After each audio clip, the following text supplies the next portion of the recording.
corner of Broadway and Battery. You're listening to Damon Bruce and Ray Ratto on 95.7 The Game. Brought to you by BMW Fairfield. Oh, a What If Wednesday. Here we go. It is really good to have you here today. Thanks so much for stopping on by. Final day of baseball's regular season. The Ohtani no-no has been broken up over at the Coliseum. Our last chance to look at him until next year. And because he plays for Anaheim, we hardly even get to see him. It's one of the problems with baseball. There are a few other problems with baseball. There are a couple of things that were wonderful about this baseball season. Not much of it, though, in the Bay Area, Ray. Not much of it. It was entertaining. On a Thursday. Yeah, in a depressing, not really kind of way. The only thing you could say is neither team was the Nationals. Ta-da! There you go, everybody. I don't know where that parade route goes down, what boulevard, but you're not the Nationals. Congratulations. I think it just circles Lake Merritt. Yeah, just once. Maybe like a crescent moon. Don't even get all the way around. We got ourselves a great show for you today. Charles Davis of CBS Sports is going to be joining us. He's actually got 49ers and Panthers this weekend, and since he's doing the game, we thought we'd say hello to him. We always like talking to Charles Davis, and a little bit later on today, from 4:45 to 5 o'clock, let's just call it, we are going to get that's not hopefully all the time we get with him, but that's probably when we're going to be hearing from inside the 49ers locker room. And as I know other shows have been telling you today, we have a conversation with Tyson Raekwon Samuel. You know him as Deebo. He's going to be joining us a little bit later on today. 4:45, we'll call it there, and probably 5 o'clock. We'll just watch it all unfold on live radio together. Actually, you don't watch radio; you listen to radio. So, ideally, keep it tuned in, and we'll let you know when he joins us. We're looking forward to that. We got a ton to get into today. By the way, do not be fooled by this East Coast kickoff. It's a 1:05 kick. It's not a 10 a.m.er. Whenever I see the Niners on the East Coast, I assume, all right, so that means the game's at 10 a.m. Not this time around. This is good, I think, for a lot of viewers. You get up, you have your Sunday morning, do what you need to do. Got to go pray somewhere, you can do that. Got to go get breakfast somewhere, you can do that. And then you can be home on your couch in the afternoon for a 1:05 start against the Panthers. Ray, it's good for the body clock. It's good for the players' body clock. It's good for coaches' body clocks. I've never been one to really... I've never based my life around the sleep I get or need. I never do. I don't sleep particularly well. If I get 5 hours at any point in time in a day, I'm good with it. I've never even really felt the whole jet lag. Not even when I went to Europe, to be totally honest with you. Not even when I went to Europe. It didn't really bother me. It didn't really affect me.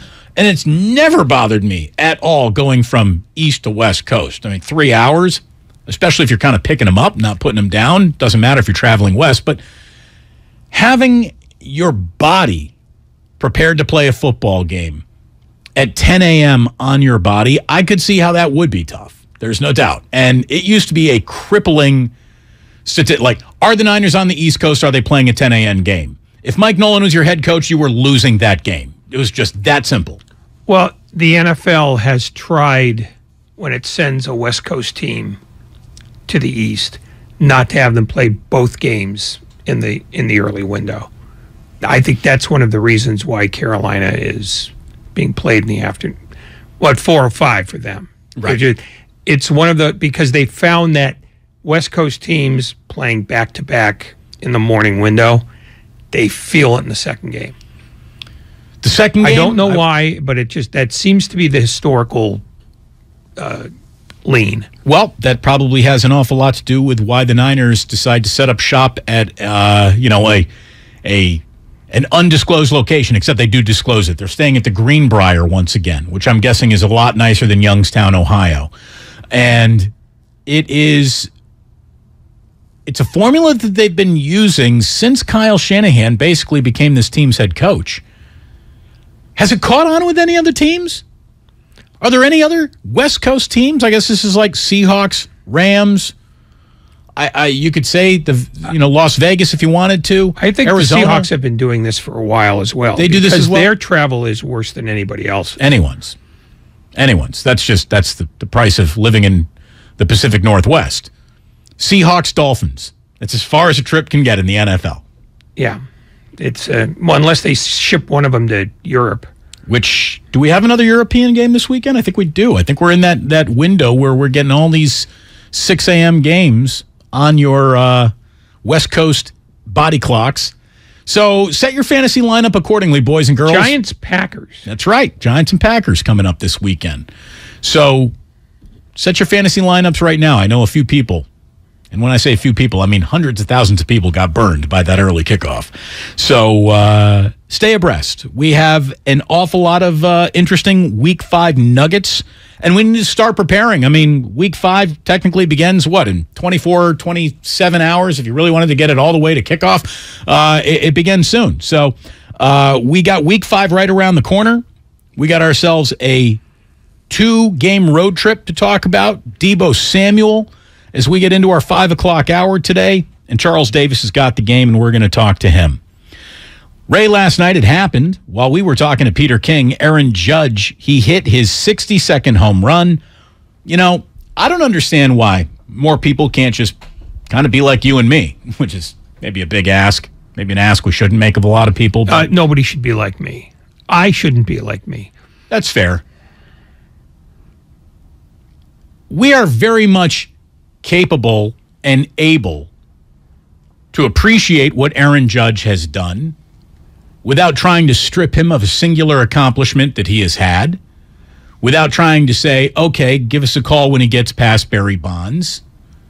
To me, what Aaron Judge has done this season has absolutely nothing to do with what anyone has done in any other season. This is about Aaron Judge.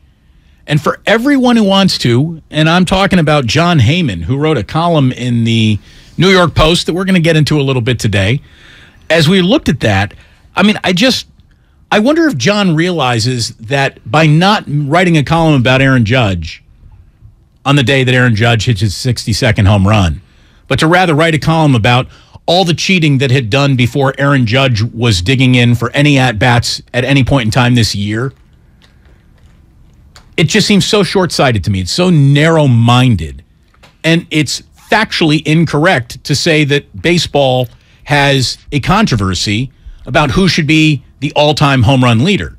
You might have a personal picadillo, but that does not affect the record book, the standings. It doesn't affect the way the game will frame what has happened in home run chases forever. And I just don't know why. I don't know why so many old men continue to be cantankerous old men on the topic of baseball, because now these old men on the topic of baseball, they think they're saving it. They think that they're the John Heyman's running in here like Captain Save-A-Ho, like he's going to make baseball better again and cleaner with his article. He's actually diminishing the game. He's serving it poorly with articles like that. Well, he doesn't work for baseball. And that's fine. But I watched Greg Amsinger and Harold Reynolds argue this point on the MLB network last night. And Greg Amsinger kept saying, well, this will be the legitimate record. Well, that makes me nuts, because no, the legitimate record is Barry Bonds. And I don't care how much chemical stuff he put in his body or didn't. Greg Amsinger is not a scientist. He's also not the keeper of the record book. Barry Bonds is the guy who's listed at the top of that. Period. If baseball had wanted to stop him, they might have, they could have, they should have found a way. They didn't. No, they didn't want to find a way. That's the point. What I get, though, and this is more about Amsinger than it is about Heyman, is that Major League Baseball wants a moment. They want a moment at a time when football is going on. They want a moment where you could say, see, this is special. And it is special. But the reason why I think so many people get annoyed by Judge is because the people who defend him in this way are basically denying history. Judge gets his moment, and he deserves it. But then they'll quibble about something like, well, is it history? Well, everything's history. Our show yesterday was history. In a couple of weeks, I'll probably be history. The point is, they find the argument, and if it's not right in front of them, they'll go chase it. This is not an argument. What's really bothersome to me is that every single one of these guys watch Sosa, McGuire, and Barry Bonds, and they did nothing to ask a serious question. Like, the referendum on the steroid era is as much a referendum on a bunch of brown-nosing fanboy journalists who got caught with their pants down and took real journalists who didn't cover sports for a living to say, hey, what does that bottle in that locker room mean right there? What does that mean? What is in that bottle? All these baseball writers who are so sanctimonious now were fanboy clapping suck-ups. And I think that they basically are trying to rewrite the history to seem less culpable of being the bootlick journalist that just stood there and watched it all happen in front of them and didn't ask one single relevant question during the whole time. We got so much today. I just feel this is going to be a great show. We got tons on the NFL. Charles Davis and Deebo Samuel joining us in the back end of the show. Some news on Dwayne Kuiper. Some news on Aaron Judge. Was 2022 a good baseball season for Major League Baseball? It's debatable for sure. And before it's all said and done today, cheating fishermen from Lake Erie. Oh, what a story. Lead weights in the fish's bellies. You've seen the video. Thing went worldwide. It's fantastic. We got an awful lot for you this afternoon. Damon and Ratto, we're brought to you by BMW Fairfield. And guess what? Experience the Golden State Warriors at Chase Center. Your 2022-23 Warriors season, presented by Kaiser Permanente, is coming up soon. You can get tickets now at warriors.com or call 888-GSW-HOOP. Representatives are indeed standing by. There's a reason Comcast Business powers more businesses than any other provider. Actually, there's a few. Comcast Business offers the fastest, reliable network, the peace of mind that comes with Security Edge, helping to protect all your connected devices, and the most reliable 5G mobile network. Want me to keep going? I can. Whether your small business is starting or growing, you need Comcast Business. Technology solutions that put you ahead and give you serious savings. Comcast Business, powering possibilities. Get started with fast speeds and advanced security. Together for just $69.99 a month for 12 months with a 2-year agreement. Or find out how to get up to a $650 prepaid card with a qualifying bundle. Limited time offer, restrictions apply. New 50 megabits per second internet and Security Edge customers only. Requires enrollment in EcoBill and AutoPay. Equipment, taxes, and fees extra and subject to change. Comcast Business Mobile utilizes the network with the most RootMetrics 5G data reliability wins in 1H 2022. Results may vary, not an endorsement. 1-877 Cards for Kids. KARS Cards for Kids. 1-877 Cards for Kids. Donate your card today. 1-877 Cars for Kids. KARS Cars for Kids. 1-877 Cars for Kids. Donate your car today. Donate your car today at carsforkids.org. That's cars with a K. Your car, running or not, can be picked up as soon as the next day. You'll get a maximum tax deduction and a vacation voucher. 1-877 Cars for Kids. KARS Cars for Kids. 1-877 Cars for Kids. Donate your car today. Now accepting donations of land, homes, buildings, or any kind of real estate. At Harris Ranch, we do beef, just like we've done for over 50 years. Beef that's raised locally right here in California. Tender steaks, awesome burgers, and California classics like tri-tip roast. The flavor you crave, the quality you trust time after delicious time. Come on, it's time to get out and grill. Harris Ranch, we do beef. Legendary beef, legendary quality. This Hispanic Heritage Month, the Multicultural Institute is celebrating 31 years in the community. That's 31 years of experience coming together to support and uplift each other. The Multicultural Institute connects day laborers and domestic workers with employers to ensure dignity while also providing comprehensive year-round services for the Bay Area's low-income Latinx community. To hire a day laborer or learn more about the Multicultural Institute, visit their website at mionline.org. That's mionline.org. At Right Way Garage Doors, we consider what we do inspired craftsmanship. Our design pros are artists using wood, glass, and metal as their brushes, your home, their canvas, all inspired by your vision. Right Way Garage Doors has been delivering the highest quality work with the right value and the right customer experience for 42 years. So, when inspiration strikes, we're here to bring your vision to life the right way. For a limited time, save $500 and up to 24 months no-interest financing. Visit rwgaragedoors.com. Have you ever hired a commercial painting company, then been stuck managing your own project? Hi, this is Matt Jesse, president of MB Jesse Painting. We know how busy you are and that you need professional painters who are actually professionals. My team has the experience, training, and credentials to get the job done. If you've been waiting for the right time to paint, this is it. Call 855-MB-JESSE today or visit us online at mbjesse.com. MB Jesse. Traveling, volunteering, spending time with family. What's your retirement look like? With income planning from Fidelity Wealth Management, a dedicated advisor can help you grow and protect your wealth. They'll look at your full financial picture and help you create a flexible strategy that considers things like market conditions and healthcare expenses, so you can stop worrying about the future and enjoy whatever comes next. Visit fidelity.com/income planning. Investment minimums apply. Fidelity Brokerage Services, member NYSE, SIPC.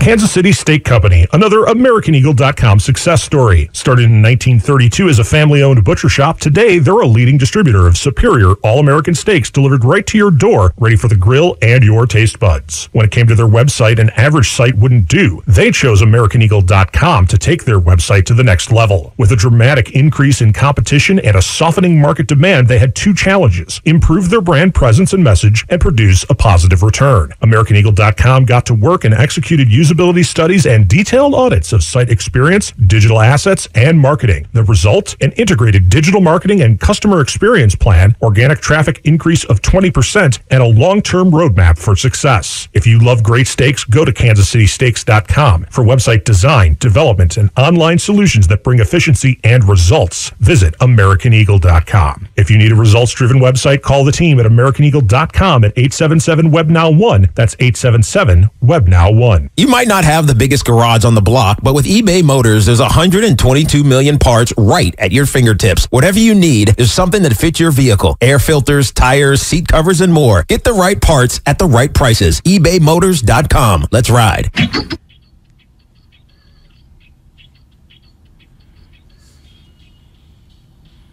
Now back to Damon and Ratto on 95.7 The Game. Brought to you by BMW Fairfield. Now open in the Fairfield Auto Mall. Visit bmwfairfield.com today to book your visit.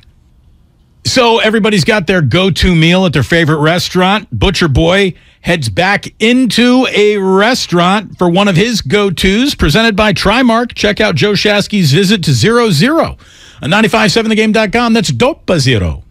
For those of you who are big fans of very well-made pizza. Nice job. Very good thin crust. Throw it in a 2,000-degree oven for 90 seconds. Bam, it's done. It's good stuff. Good stuff happening all around baseball today. I guess I always get a little nostalgic. I get nostalgic at halftime of the Super Bowl. I'm thinking, season's almost over. It's going to be a long time before we get any more baseball or any more football.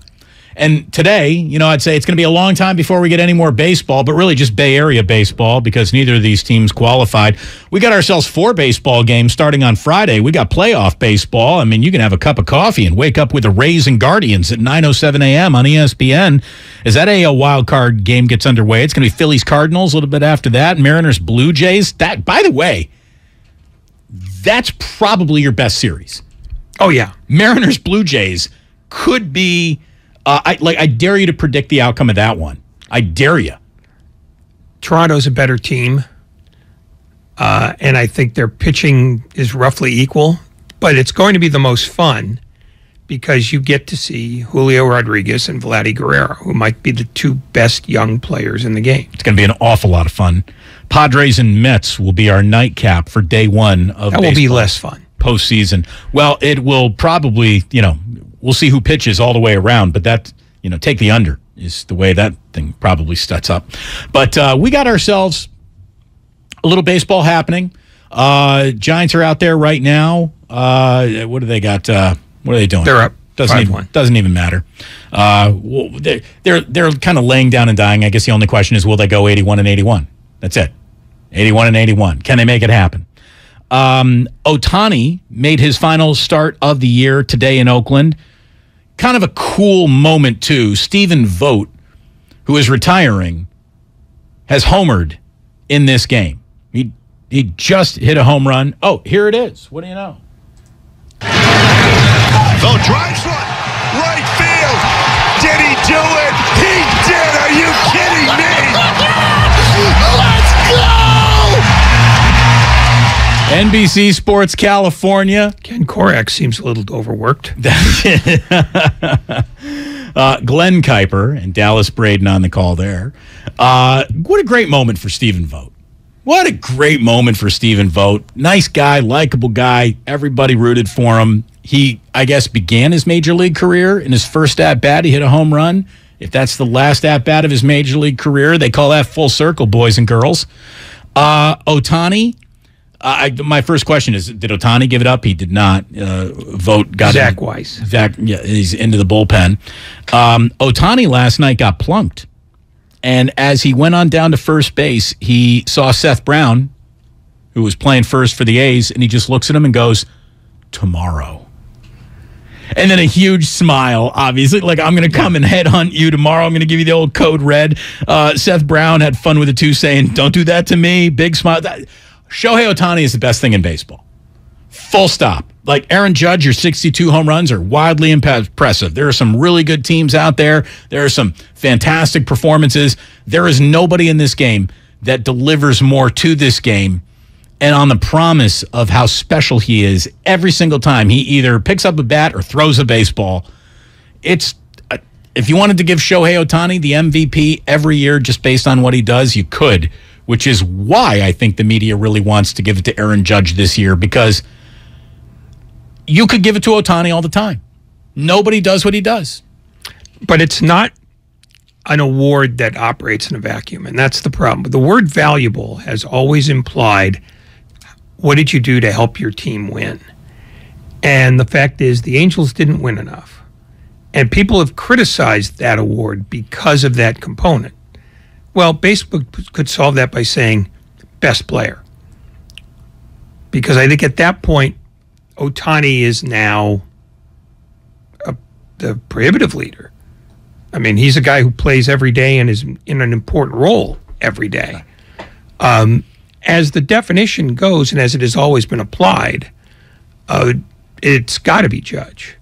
And it's got to be Judge not just because of 62 homers, but because he leads in 20 of the 45 traditional and analytic categories that most people use. I mean, he's had that dominant a year on a team that is going to the postseason. And I think that's the tiebreaker. He's on a better team. And he's been impactful in ways that... Well, and pinstripes. Pinstripes matter. Maybe, but if he was doing... If the Yankees had the Angels record and the Angels had the Yankees record, I think the argument might turn the other way. It's just that, and this is not Ohtani's fault in any way, but the futility of his performances define that award. As good as he's been, it's for the Angels, a team that doesn't know what to do about him. I mean, he's living Mike Trout's life. Yeah. John Heyman in the New York Post, when Aaron Judge hit his 62nd home run, wrote, "The verdict is in, and not just from the judges' chambers out at Yankee Stadium either. Aaron Judge, who hit his historic 62nd home run Tuesday night, is now the rightful record holder of the single-season record. Move over Roger Maris, whose 61 home runs in 61 should have been viewed as the real record for the last 24 years as well. It would have been not for it. It surely would have been if not for 3 enhanced National League sluggers who decided to game the system, to load up on the best stuff that Victor Conti and other assorted aiders, abettors, mad scientists, and crooked trainers had to offer. I get it. A lot of fans want to believe in their heroes. They either don't want to think that they wasted their time following the great home run chase of 1998 or in 2001. They love numbers so much that they accept them as fact when they're quite obviously fugazi as a legit street corner 3-card Monte game. Look, there is no Hall of Fame for a 3-card Monte game where they tell you who won all the time. No one tracks those things. We track baseball numbers to the point where there is no sport that is more married to sacred numbers than Major League Baseball. So the guy who's got to get out of his emotions, I think, is John Heyman. And you know what I would really love to see happen, Ray? Not to take anything away from Aaron Judge, I would love to see Aaron Judge test positive for steroids. Because John Heyman is writing about Aaron Judge as if he is some absolutely no doubt about it, no questions to be asked, pure Virgin Mary, pure as the driven snow performer. I'm not accusing him of anything. I don't know anything except this, and I know it implicitly. In my lifetime, Ray, except for maybe Ricky Henderson's stolen base record, but in my lifetime, there is not a single historic baseball performance that doesn't have a PED attached to it. Whenever you're seeing something that you officially go, God, we've never seen anything like that. We've never seen. Like, it would break my heart if Shohei Ohtani ever tested positive the way that we talk about him. I wouldn't put it past him. Look, Aaron Judge, he's clean. How does John Heyman know that? Why is John Heyman comfortable assuming that? Because he wants to be. Oh, that's right. And he's not the only one who's doing this. Major League Baseball wants this to be true, to the point where I'd be surprised that they ever tested a big player ever again. I literally would be surprised. And this is not about Aaron Judge. This is not even about Ohtani. I think baseball is in a fragile enough state that they probably will not test a certain segment of impact players ever again. The way that they came with fangs for the stars of the steroids era. Yeah. I mean, it just, the point is, baseball is so compromised on the issue that it can't seize the high moral ground. So what they're doing is, while not gaming the system, they're gaming the reaction. Does John Heyman have a Hall of Fame vote? Can you track his Hall of Fame votes? Can you look it up? I do. I believe he does. Did he vote for David Ortiz? Because if he did, he's one of the biggest preening schmoes to ever sit in front of a typewriter in a Major League press box. If this guy voted for David Ortiz to go to the Hall of Fame and he's going to write about this, you are the biggest, talking out of both sides of your mouth, stuffy baseball hypocrite that is doing more to ruin the sport than to save it. That is doing more to damage people's belief in what they see. Here's the thing, it doesn't matter whether what we believe or not. It happened. What Barry Bonds did happened. Bud Selig, had he wanted to stop it, he would have. If all of that were false, we need to expunge every single team's record, not just players' records. We need to basically expunge a 15-year window of Major League Baseball and render it never happened, cannot be counted because there might have been cheating. We have to expunge the entire record book, and every single dollar that anyone has ever spent in a 15-year window needs to be returned to them. Major League Baseball has to give back all the money from 1988 through, call it 2000.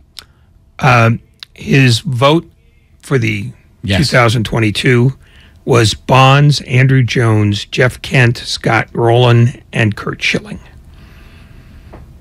So, no, he did not vote for Ortiz. And he did vote for Bonds. Why is he voting for a cheater?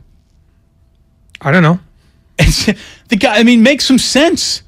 If you're going to make an argument, make some sense. It could very well be no more complicated than he's writing for a New York audience and they want this to be the biggest deal possible. It's a bogus argument. I mean, that's clear because there's never been a consistent argument about this. And did Trout just go deep? Well, it matters not. He did, Ray. Way to lock in. Okay, well, I saw him getting congratulated in the dugout. Sorry, we watch games. No, nobody is ever fully consistent on this because everybody votes for their favorites. It's the one flaw in an otherwise pretty useful Hall of Fame voting system, which is that there are so many people voting for it that individual biases almost get rubbed out. I mean, for the most part, Bonds and Roger Clemens have a complaint because there are a number of moralists among the voters. But there are enough of them that you have to acknowledge that that's a segment of the voting population. I cannot explain John Heyman's ballot based on not voting for Ortiz, but voting for Bonds. Aaron Judge's 62 home runs leaves him with 16 more homers than anybody else in baseball this season. Kyle Schwarber has 46. This is the largest difference between the top two home run hitters in a single season since Jimmy Fox over Babe Ruth in 1932, when Fox hit 58 and Ruth petered out at 41. So what does that mean? What does that mean in terms of framing what Aaron Judge just did? How can one guy be that much better than an entire field of hitters in every major league city? I think we need to test Aaron Judge. This guy's hitting 62 home runs in a year where nobody else can even get to 45? Like, out of the question? Well, 46 for Schwarber, but everyone else but Kyle Schwarber? I mean, that to me that screams something is happening that isn't just the majesty, natural, raw power of Aaron Judge. Every single thing in my life that has ever made you go, in baseball, steroids. The answer is he took steroids. I wouldn't be surprised if that were the answer to Aaron Judge, too. And again, I'm not slinging any slings and arrows. I don't care. I need the San Francisco Giants to be back on steroids, and you do, too. That or they got to spend some real money. I'd prefer they spend the money. Spend the money and do steroids. I don't even care anymore. People don't care about this stuff. Well, then there you go. It's just the criticisms of the people who frame this as a victory for the American way. They're easy to ignore. You know, the numbers are the numbers. Until somebody can figure out a way that 62 is more than 73, the record is 73. The history is 73. And if you want to quibble about McGuire's numbers or Sosa's numbers too, knock yourself out. Doesn't change the facts. And until they change the record book and just start expunging people by whim, it doesn't matter. The record's 73. I mean, Harold Reynolds was trying to make that point last night to Greg Amsinger, which is, yes, but I saw Bonds do that. And I saw McGuire do it. And I saw Sosa do it. And Amsinger was trying to have none of it. Now, either he was just ginning up a debate to kill time after the Judge home run, or he really believes that because MLB wants him to believe it. But there's no consistency to it. So you just ignore lunatics like that. 888-957. I mean, because if you want to test Aaron Judge, then you can have somebody say, well, then I want to test Albert Pujols too. I would. See, I mean, Albert Pujols basically turned into a guy who didn't hit very many home runs until it was time to, well, you got to start making hay right now or you're not getting a 700. And, you know, I understand, like, oh, well, they used him perfectly in St. Louis. They only had him hit lefties, and they gave him the right amount of time off. Come on. Come on. Every single thing in baseball that you look at and you go, I can't believe that just happened. How did that just happen? It's usually steroids. That's it. And this goes for pitchers and Cy Young winners and closers and everyone. Cheating has dotted the history of this game like no other sport. And if Major League Baseball had any real gonus to them, when they caught a team red-handed cheating for a World Series, they might have done something about that, but they didn't. So you don't get to play moral superiority anymore. If you cover baseball, baseball doesn't want any morality in it. They will let the Houston Astros bang as many garbage cans as necessary to win a World Series. And then when caught, do nothing about it. Well, that's one of Rob Manfred's great moments where he played lawyer rather than commissioner and just said, I just want to get the information out. So I'm just going to, we're going to cut deals with the players. Just a hunk of metal, that trophy. That's just a hunk of metal. Baseball wants what is politically and financially expedient. It's not about morality. It's not about anything else. It's what makes us money that we never have to return. It's not about legitimacy of competition. It's how can we make more money today than we made yesterday? And that's it. Anything else you want to apply to them, you're applying to the wrong people. These guys are businessmen and nothing more.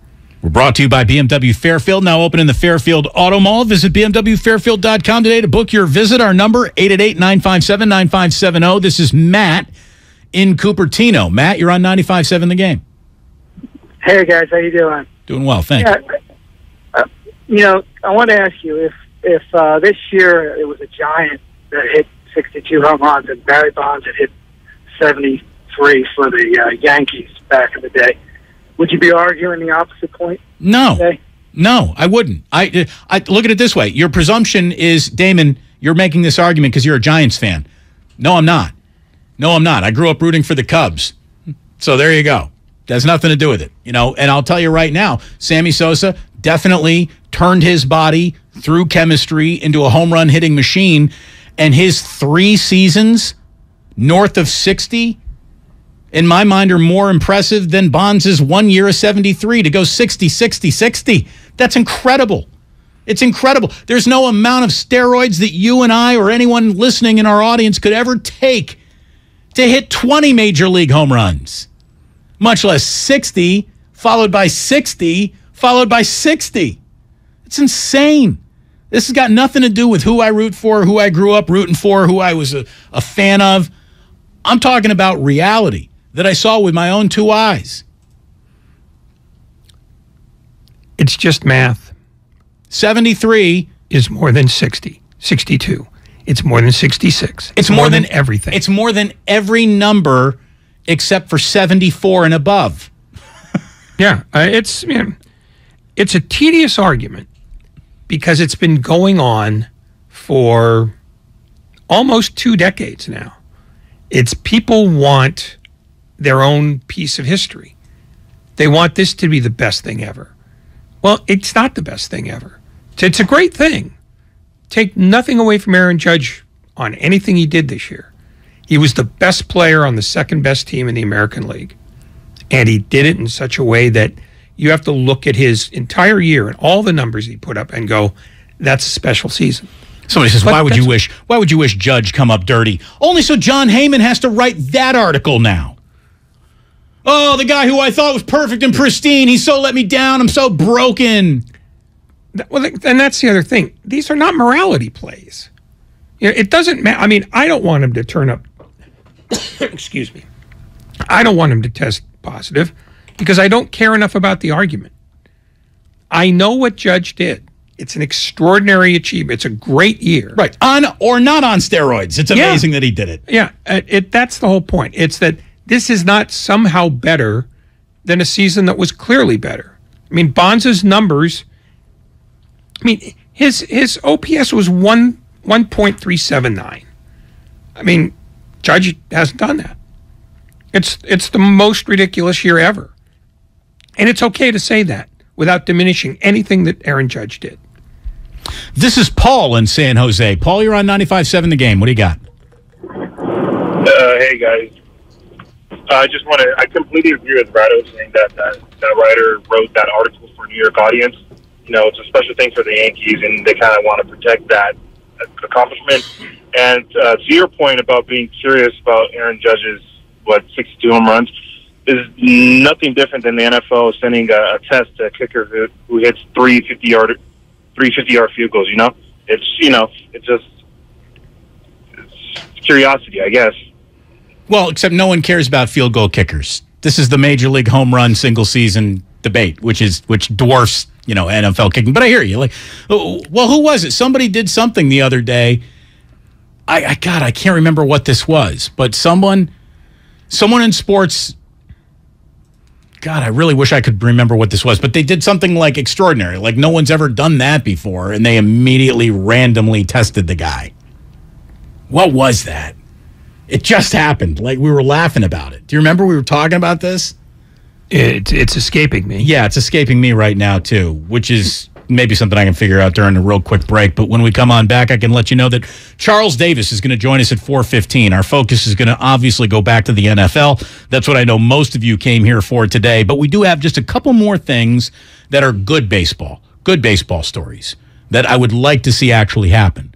So we got that today on the final day of our Major League Baseball season.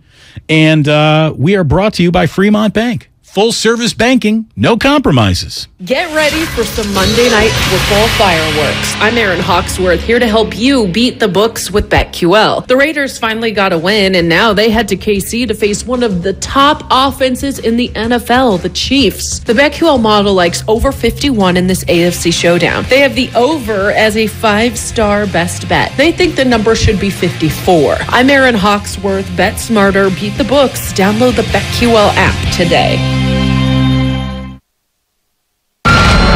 You're the one who protects the flock, and that requires an eye for detail. Because when safety and well-being are on the line, it's the details that can save lives. Even when no one else is watching, you see everything. Grainger gets you, and we're here for you, and all the ones who get it done with a wide range of safety products and solutions, plus board-certified safety consultants here to answer your questions. Call, click Grainger.com, or just stop by. Grainger, for the ones who get it done. Deebo Samuel joins Damon and Ratto today at 4:45. One-on-one with Ramsey. Can't bring him down. Samuel, highlight reel, touchdown. It's Deebo. Today at 4:45 on 95.7 The Game. Dr. Trudy Fleer here with the 5G Home Recovery Podcast. Let's discuss a very real existential threat to internet speed. It's a big one. Ready? T-Mobile Home Internet. It lags. Now, what is lag? Lag is a delay in data being transmitted across the internet. For example, you're hitting that hot drop, the parachute cuts out, you've got an unsuspecting bot in your sights, and lag! You were actually eliminated 10 seconds ago. Nobody deserves that. So stop letting T-Mobile Home Internet ruin everything and switch to Xfinity. Learn more at xfinity.com/TMOFax. Get an amazing value on Xfinity Internet with unlimited data included. Switch for $55 a month for 2 full years with no annual contract required and no equipment fees for 24 months. Go to xfinity.com/TMOFax, call 1-800-XFINITY, or visit a store to learn more. Requires paperless billing and autopay. Ends 10/17/22. Restrictions apply. New fast internet and xFi Complete customers only. xFi Gateway required. Taxes and fees extra and subject to change. After 24 months, regular rates apply to all services and devices. If you owe back taxes to the IRS, have unfiled returns, or are worried about an audit, the IRS is hiring 87,000 new agents to address these very issues. That means if you need to get your tax problems resolved, now is the time to get started. I'm tax attorney Robert Goldstein, and my firm specializes in helping individuals and small businesses resolve their tax problems. We work to stop IRS and state seizures. We may be able to settle your tax debt for pennies on the dollar with an offer in compromise. We prepare your past due returns, even if you have no records, and represent you before the IRS and state in an audit. At the law offices of Robert Goldstein, the consultation is always free, and we have offices located throughout the Bay Area.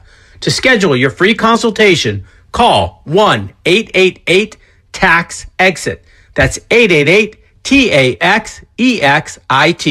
888-TAX-EXIT. and make us your last stop. If you're a professional builder or designer, here's some good news from Golden State Lumber. Their relationships with Capital Lumber, Cal Cascade, Humboldt Sawmill, and others have led to an increase in lumber inventory. Golden State strives to deliver most materials the next day, if not the same day. Be sure to download the Golden State app, which provides access to hundreds of resources. Find it at goldenstatelumber.com. For 3 generations, Golden State. When you succeed, we succeed. The following is an attorney advertisement. If you get sidelined by a workplace injury, the workers' compensation attorneys at Boxer & Gerson can help get you back in the game. Our team of skilled attorneys will fight by your side for the treatment and compensation you deserve. We care about justice for injured workers. That's what makes us Northern California's premier workers' comp law firm.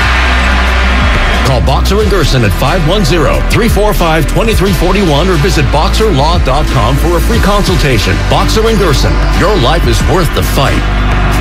Hi, welcome to the Ikea Fall Savings Event. Hey, I'm checking off my fall to-do list. I've got apple picking done. Now I need a cozy rug for cider tasting night. Well, we've got offers on rugs, lighting, and more. And as an Ikea family member, you'll save $20 when you spend $200 or more pre-tax. Great. Now I actually have to make cider. Visit us in-store or at ikea-usa.com/fall savings event to get ready and save. Offer valid 10/7 to 10/10 in the U.S. Discount applied proportionally across items purchased as shown on receipt. See store on ikea-usa.com/fall savings event for complete terms and restrictions. Hey, I'm Ben Kaspick, host of the Locked on Giants podcast, a daily podcast covering your favorite team. The Giants are all in on analytics, and on this show, we talk about the Giants in a way that's data-driven and rational, but also simple, passionate, and accessible to all. We understand sabermetrics, but we also understand what it's like to play this game. Listen to the Locked on Giants podcast every day on the Odyssey app or wherever you get your podcasts. Without the ones like you, who work tirelessly to keep things running, everything would suddenly stop. Hospitals, factories, schools, and power plants, they all depend on you. No matter the weather, emergency, or time of day, you're the ones who get it done. At Grainger, we're here for you 24/7 with supplies and solutions for every industry and access to product specialists ready to help. Call, click Grainger.com, or just stop by. Grainger, for the ones who get it done.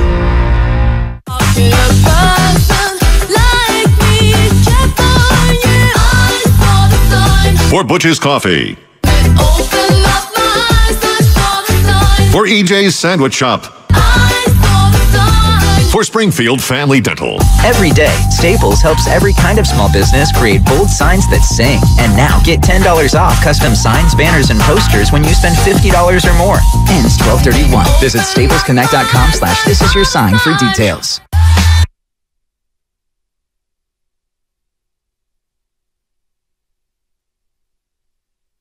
Now back to Damon and Ratto, brought to you by BMW Fairfield on 95.7 The Game. We are streaming on Twitch and YouTube. You can watch us. Twitch.tv/957 The Game. YouTube.com/957 The Game. Bask in the machismo. That is Damon and Ratto. It's not a lot to look at. There's a reason why it's on the radio in the first place. But you can find us there. You will find a robust and active chit-chatting community on our YouTube page, led by our fearless leader, Otis Bird III. But outside of that, you can hit us on the text line, Comcast Business text line, and of course, you can always give us a call at 888-957-9570. We got an awful lot to get into today. Charles Davis is going to stop on by in about a half an hour. We're going to start getting into 49ers and Panthers. He's got the game, and then the man who's got more game than maybe any other 49er himself, Deebo Samuel, is going to join us 4:45, 5 o'clock, whenever meetings break up and they hand him the phone to hop on with us. We're going to say hello to Deebo Samuel today. Looking forward to talking to him. I think he just put one of the great highlights of his career on tape in that Monday Night Football game. I can remember that because it happened in the regular season. Anything that happens in the preseason, I wipe my memory clean, like C-3PO or R2-D2. I wipe the memory clean because there's nothing that happened in the preseason I'm ever going to need again. And that's why I couldn't remember what I was talking about. We just did have an element of somebody did something in sports that was so spectacular that they immediately were like, all right, buddy, pee in a cup. when the Saints punter in a preseason game uncorked an 81-yard punt. He was randomly tested that night by the NFL. Randomly being the operative non-word. Fantastic. Fantastic. I love that. Absolutely love that. So there you go. That's what it was. Thank you for reminding me. Text line, YouTube text line. What would we have without you? Thank you very much. Damon, why do you guys give millionaires steaks and not your callers? Because Harris Ranch isn't sponsoring us giving you steaks. You think Ray and I are paying for them? It's called advertising. Catch up. Was 2022 a good season for Major League Baseball? Not just looking through our lens from the Bay, where, our two teams here had two of their most frustrating seasons ever, really. I mean, the A's were just designed to be and then played into the design of being as irrelevant as humanly possible. We saw the Giants just be so average and frustrating after last year's successful season that it was almost not fun at all the entire way. That's really what baseball was this year in the Bay. It feels like Ohtani Mania definitely died down to a whimper. Another year of Mike Trout being an all-time great player, completely wasted down in Anaheim. It felt like fans haven't quite turned their back on the game, but they don't face it like they used to, Ray.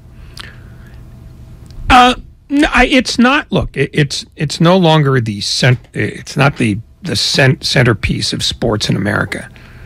I mean, that's got to be. It's not our national pastime anymore. No, the NFL is completely over. As it was, attendance over last year was up at 8,000 per game, which is a pretty significant leap. When you look at, this is the first time they've had back-to-back full seasons since before COVID. I don't know that television or other media ratings were particularly worse than last year. We don't have all the numbers yet, and most of their business comes in the postseason anyway. It was a mixed bag, but I think, they didn't fail. I mean, just, this might be their new niche.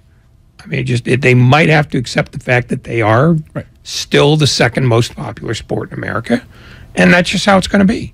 And that their biggest problem is the same one that the NFL is slowly facing, is that the next generation is not as keen on it as this generation is. Just because, you cited the numbers earlier this week. It's just young people are not as wrapped up in traditional American sport. The average Major League Baseball fan is a 57-year-old man. And the average football fan is also 50 plus. It's an issue. And it'll be really interesting to see what this all looks like 20 years from now. But what we did get in terms of Major League Baseball history this season, there were some significant things that happened. Aaron Judge, obviously, 62 home runs. That's an American League record.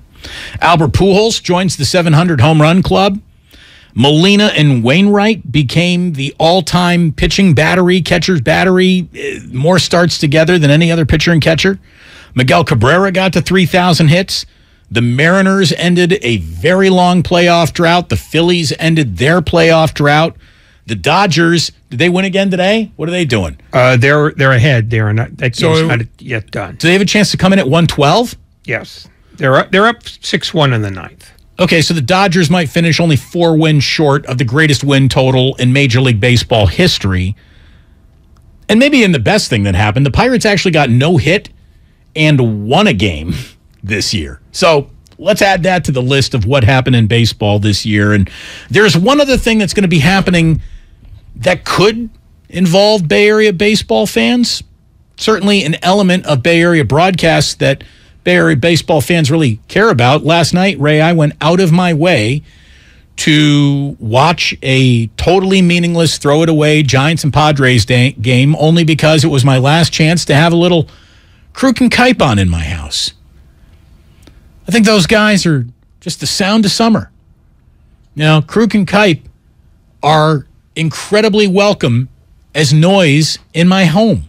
They're part of the family almost, and I know a lot of you feel that way.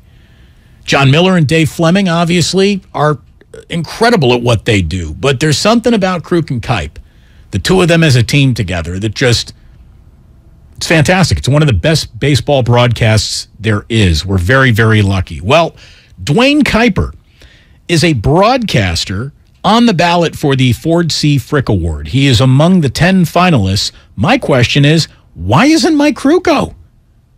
Because I'm going to tell you right now, Dwayne Kuiper, all by himself, I don't know if that's a Hall of Fame broadcaster. Mike Krukow, all by himself, I don't know if that's a Hall of Fame broadcaster. Kruk and Kuip together is one of the single greatest broadcasts the game of baseball has ever offered in any era over any medium ever. The two of them together are magic. Absolute broadcasting baseball magic. You can't have one without the other. Yeah, but that's the quirk of the voting, is they don't tandem teams of broadcasters to get in together. And I think if you have to pick one, I mean, because you could also ignore them both. Well, they're inseparable, so we can't pick either. If you have to pick one, I think I'd pick the play-by-play guy. Well, that's always how it works. That's always well, I mean, there are color guys who've gotten in. Well, sure. So Steve Stone's on the ballot this year for the Frick Award. Joe Castiglione. Yeah, he's excellent. Gary Cohn, also excellent. Tom Hamilton, Pat Hughes. Mike Krukow should be on this list, is what I'm trying to say, I guess. Yeah, but what you did was you've listed a bunch of play-by-play guys, which is why Krukow probably doesn't get on that list. Should Kuiper win it, he's going to join John Miller, who's already won this award, and it would give the Giants two currently active Hall of Fame broadcasters. We got it good out here. We do. And I know that you are, you're not a homer guy, but I do think that Dwayne does a great job balancing out the more here to have fun, just I love baseball, I love Giants baseball, homerish thing that you could put on to Krukow if you wanted to. But to me, Kuiper's not a homer. They're both homers, but they are homers in an agreeable way. Right. In that if the team needs a good kick in the ass, they'll get one. And they can also, and here's where the gift is truly found, they can get you through an 8-1 game and feel like you didn't waste your time. When they work, the result is not the thing that keeps the audience. And it's been like that for a while. I mean, they are habitual listening for those who care about the Giants on a day in, day out basis. There's no better way to put it. I mean, it's how Bill King and Lon Simmons were over in Oakland. You had to listen to them because they were great together. It's hard to make good teams because more and more teams, who do the hiring of broadcasters, they want them because they want them to sound chirpy and they want them to sell T-shirts. Neither of those guys do that. They sell baseball. They do the game, and you know what they do? They sell fans. They sell fans of the game. They do a great job talking about, well, look at that guy, look at her, look at all the pins on her hat, look at all that stuff that connects them to the fans. I mean, I think that they're special, and when they do go away as broadcasters, my living room doesn't sound as good as it normally does having them on. You also have two small children who scream a lot. There's a lot of screaming going on. Let me I know we're a touch early here, but since I'm about to officially change subjects, just a minute early, I want to welcome everybody to your 4 o'clock hour. You're listening to 95.7 The Game, KGMZ FM and HD1 San Francisco. Always live on Twitch, YouTube, and the free Odyssey app. Damn well better be free. Brian Baldinger on the Morning Roast today talking about Deebo Samuel's extraordinary touchdown on Monday Night Football. No, it's a mentality. It's his mentality. It's why we love him. It's why we love watching him. It's like we love every time the ball goes to him because you never know when you're just going to see some kind of, an Aaron Judge home run on just about, any given play that he touches the ball. That's what you're kind of holding your breath on. And when he started crossing field like that, on the Ventura Freeway, going from the left lane to the right lane, you're like, here he goes. Like, he might do this. Like, you're kind of like, you're right there in step with them all the way across the way. I don't know what Jalen Ramsey was doing. He's trying to take his shoe off or something, but ran right through that tackle. I mean, it was unbelievable. And look, They didn't have to do a lot when Wilson goes up the middle for that touchdown run, 38 yards. It was perfectly blocked play and kind of a new play for them. They haven't really showed that much. And, I thought they played really well. They did play well. They did play well. Kyle Shanahan talking about Deebo's touchdown. Oh, it was impressive when the ball left the hand on the third down one. But at first it looked like a pick. It was close. That corner was teeing off on it. We had to wait a little bit because the guy inside, they ran into each other. So we had to hesitate just a hair. And Deebo to come down with that throw. And then he did the rest, which when you get the ball in his hands, and I think he's shown he does some pretty cool things. By the way, when Deebo Samuel does join us a little bit later on this afternoon, we're going to have to play him this soundbite. This is Jerry Rice saying, I think I see a little bit of me in there. For Deebo to make that catch the way he did, then to have the vision to take it to the end zone. It brought back a lot of memories because I'm saying to myself, man, because he made some cuts that reminded me of someone else, back in the day. To have that vision and really get into pay dirt, where you drop 6 on them. I think it was a fantastic play, but it had a lot to do with his vision on the football field and, his teammates helping him to get to the end zone. So, Deebo Mania, it's in full bloom, rightfully so. He was spectacular and probably submitted to us in that one play on Monday Night Football, the single best play so far of a career that has got a ton of really amazing plays already just chunked into it. 3rd down and 3, quick throw, what a catch! Samuel stays upright. Terrific catch and run. One-on-one with Ramsey. Can't bring him down. Samuel, highlight reel, touchdown. So, Deebo feels like up to speed, optimal. I'm even going to say that Jeff Wilson Jr., it's happening. He's carrying that workload out of the backfield, and it seems to be working for the 49ers. I think Brandon Ayuk's off to a nice start this year. We got one missing ingredient still. Hey, diddle diddle, where's George Kittle? Now, he's only been active for 2 games. I saw Akash Anavaranthian. I hope I pronounced that name right because I like following him. He's good. He covers the Niners. And he was breaking down George Kittle and why we're not seeing the numbers that you expect to see from George Kittle in the passing game. And it's easy to assume, Ray. It's right to assume. Well, the reason why George Kittle is not catching the ball and scoring touchdowns like he used to is because they're asking him to block more. I know that's a conclusion that you and I have reached several times. And as a blocker, he probably carries as much value as a tight end could possibly carry to a team. He's an outstanding blocker. He's outstanding. But that's not it. That's not it at all. Nothing blows up a really good argument like math and statistics. And Akash, he ran a few past us today. The route run percentage for George Kittle going back to 2019.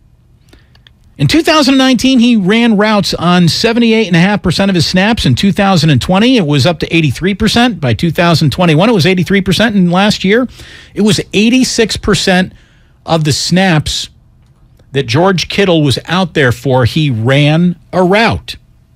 The problem isn't him running routes. The problem is him being targeted right now. Because his target percentage in 2019 was 30.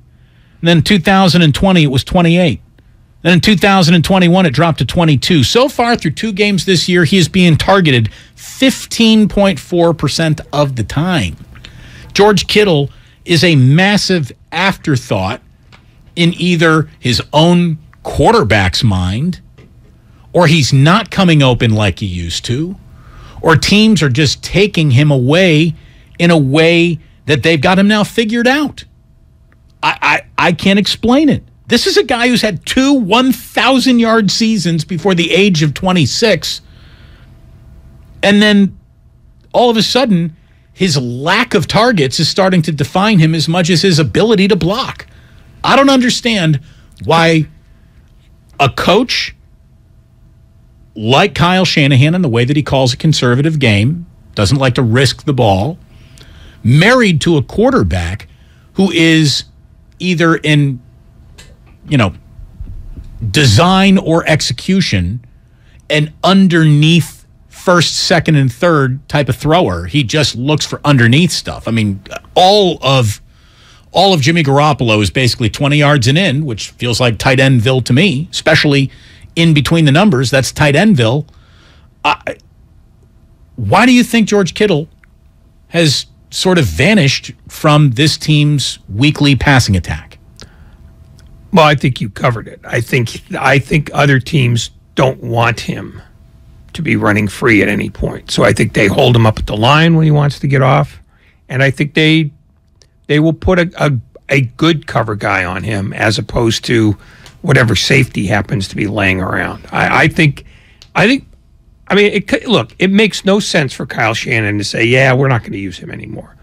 And it makes no sense for Jimmy Garoppolo to ignore him because he'd always been one of his favorite targets. I think what the thing that's changed is how he's defended. And again, I haven't broken down any film, but... What's wrong with you? I'm lazy and stupid. Checks out. Yeah. No, it's the only way that this logically makes sense. Because unless you believe that Kyle Shanahan has forgotten that he has a tight end, or that Jimmy Garoppolo is no longer in love with his longtime favorite target, it can only be that other teams are making a far more concerted effort to interfere with his ability to get open. From the Comcast Business text line, somebody from the 650 says, D. Bruce, the whole Kittle thing, that's all Kyle Shanahan. I don't know if it is. I'm asking. Because I agree with Ray that Kyle Shanahan hasn't decided that he is going to start ignoring intentionally one of the best weapons that he has on his roster. I don't think any head coach goes about designing an afternoon's game plan around that. Let me help them take away someone from us. But it's happening. And, I agree that Jimmy Garoppolo seems to have the kind of game that would lead him back to Kittle as often as, say, Matthew Stafford has led to Cooper Kupp. There's nothing that any defense can do that's going to take away Cooper Kupp getting at least 15 targets a game. And there really doesn't seem to be anything that any team in football does to take Travis Kelce just out of the mix. I mean, you got to be concentrating on Kelce as much as you're concentrating on any Kansas City Chief. There's no amount of concentration on Kelce that has stymied him to the point where we, in Kansas City radio every week, they're going where's Travis Kelce? How come that guy's not getting more balls? But it's happening with Kittle, and I just don't understand why. I can't figure it out. I see we got some people calling in with some theories. 888-957-9570. I mean, could it be the league has figured him out? Because the league does do that. The league does do that at times. It doesn't take a genius to figure out that he's a dangerous guy if you don't take specific precautions to take him out of a play. So, yeah, I think the league long ago figured him out. They just weren't yet ready to commit the kind of, manpower it takes to take him out of a game. And look, maybe he's slowing down because he gets beaten up a lot because of the way he's used. I can't measure that either, but I refuse to believe that Kyle Shanahan has suddenly soured on George Kittle as a target. Oh, I would agree with that. That's why I'm asking. So it can only be the other team. Somebody says, look, he's only played 2 games this year. He's been injured. Yeah, well, he wasn't injured on Monday Night Football, and they didn't give him a target until the first drive of the second half. Feels like an odd time to start involving him. I think you'd want to get a little tempo going, especially if there isn't much of him. You want to get him involved early. Here's the Frenchman. Ooh, c'est si bon. In San Francisco, Frenchman, what do you got? Hey, Damon. Hey, Ray. I just wanted to say, I think the reason Kittle didn't get targets this last game against the Rams, he was lined up where Trent Williams was supposed to be lined up, and then McKissick also went down. So my thought is Kyle had him on the line, and then when you do these advanced analytics of when he actually runs routes, they don't count the blocks off the routes. As long as he turns off and runs a route, they count it in those advanced analytics.